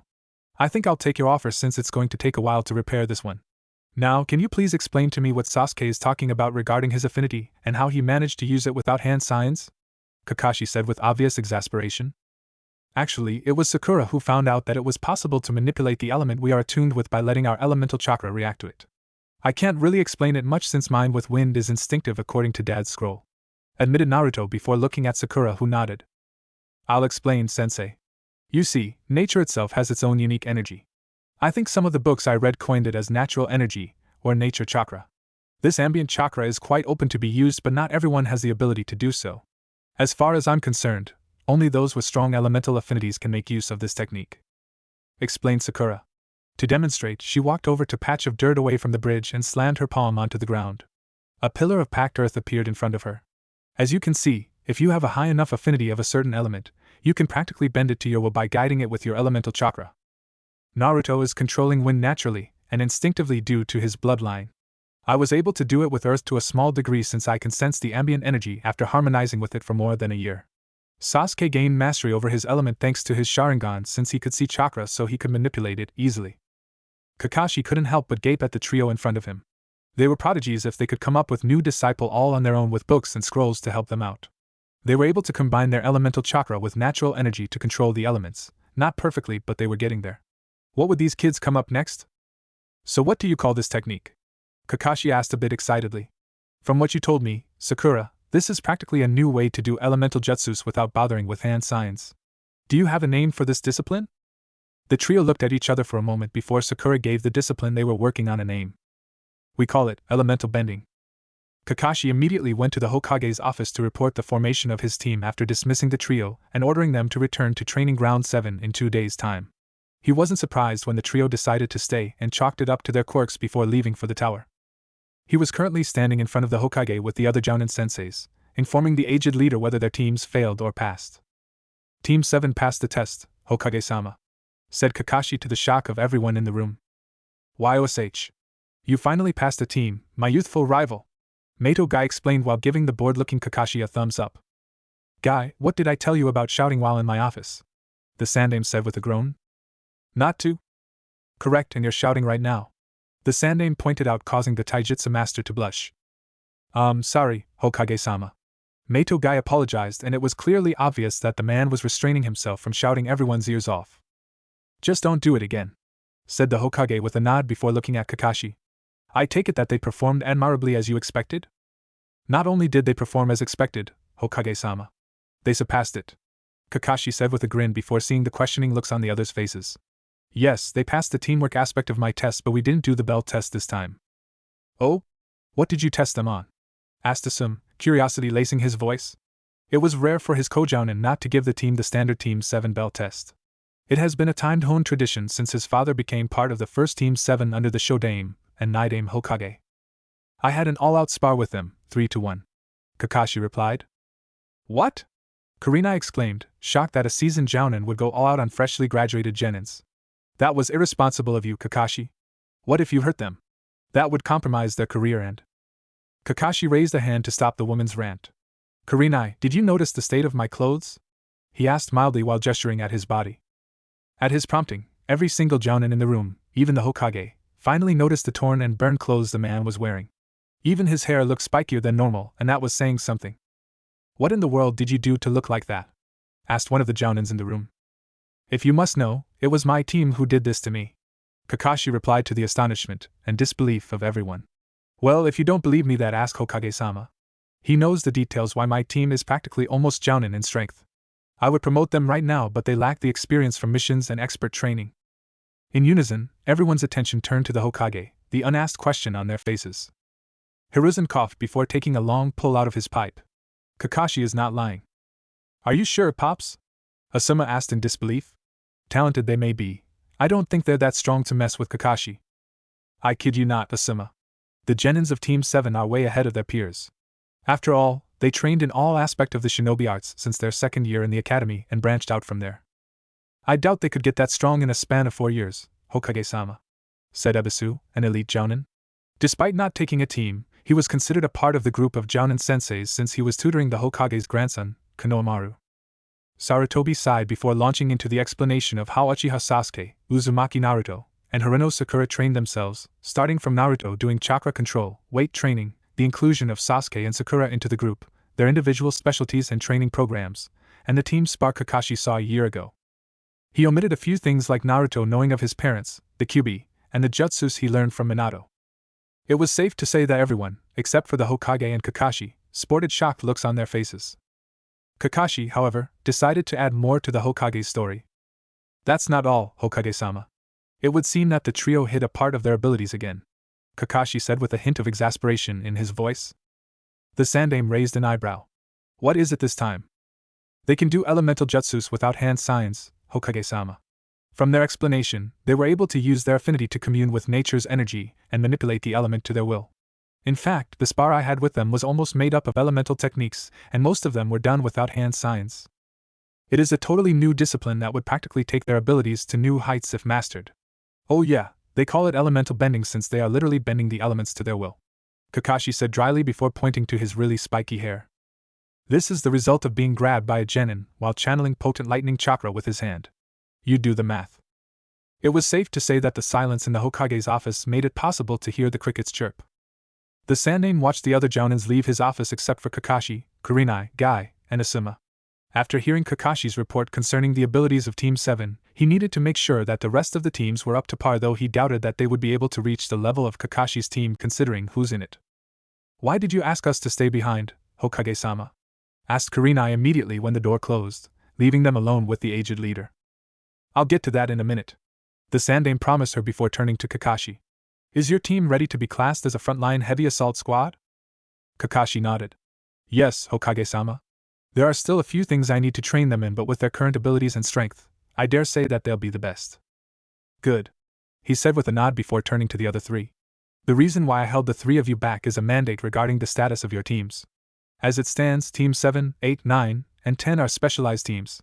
For example, Kakashi's will be a frontline assault team that would take the brunt of any heavy-duty missions not classed as S-rank. Kurenai's Team 8 is a tracker and investigation team due to the bloodlines all three of your genins have. Guy's Team 9 is a frontline support team due to their expertise in taijutsu and weapons. Asuma's Team 10 is capture and interrogation. The Sandaime paused as he took a long pull from his pipe and breathed out the smoke, giving the four jounins a serious look. Due to the specializations of each of your teams, I want you to up their training that befits their designation. However, I want to avoid over-specialization, so once a week, the teams will be training together to learn of their strengths and weaknesses to complement each other. The reason why I'm doing this is a huge possibility of these four teams working together in some way or the other throughout the course of their shinobi career. As it stands, I want all of your team to finish the required D-rank missions to accommodate a C-rank. Train them as intensely as possible within the first month while doing D-ranks. After the first month, I want you to take low C-rank missions to see how they fare. Aren't we going too fast in their training, Hokage-sama? Asked Kurenai, curious and a bit intimidated by what the Hokage was asking. I don't think you get what I'm trying to say, Kurenai, said the Sandaime seriously. The reason why I want all of you to train your teams as intensely as possible is because of their position. Keep in mind that all of you have clan heirs among your teams, except for Lee, Niji, Tenten, and Sakura. This means that they will be targeted for one reason or the other. The reason I want you to step up your training is to make them the best in their respective position, while giving them the strength and ability to protect themselves when out of the village. What changed, Pops? As far as I remember, the only time this happened was during the Third Shinobi War, asked Asuma, face as serious as his father. The main reason why I want your teams to be as strong as possible is because of Uchiha Sasuke and Namikaze Uzumaki Naruto. Three of the four jounins in the room wore shocked expressions after hearing Naruto's full name. You mean to tell me? Asuma trailed off, his face disbelieving. Damn. No wonder the kid's that strong. He is the son of two Kage-level shinobi. Yes, Naruto is the son of the Yondaime, Namikaze Minato, and the red-hot habanero, Uzumaki Kushina. If word gets out that he is the heir of these two, then you can be sure that IWA and Kuma would be up in arms about it. They won't go to war just because of one genin, but they will definitely do everything in their power to bring Naruto down. Uchiha Sasuke is also of the same pedestal, being the last of the Uchiha clan except for Itachi. No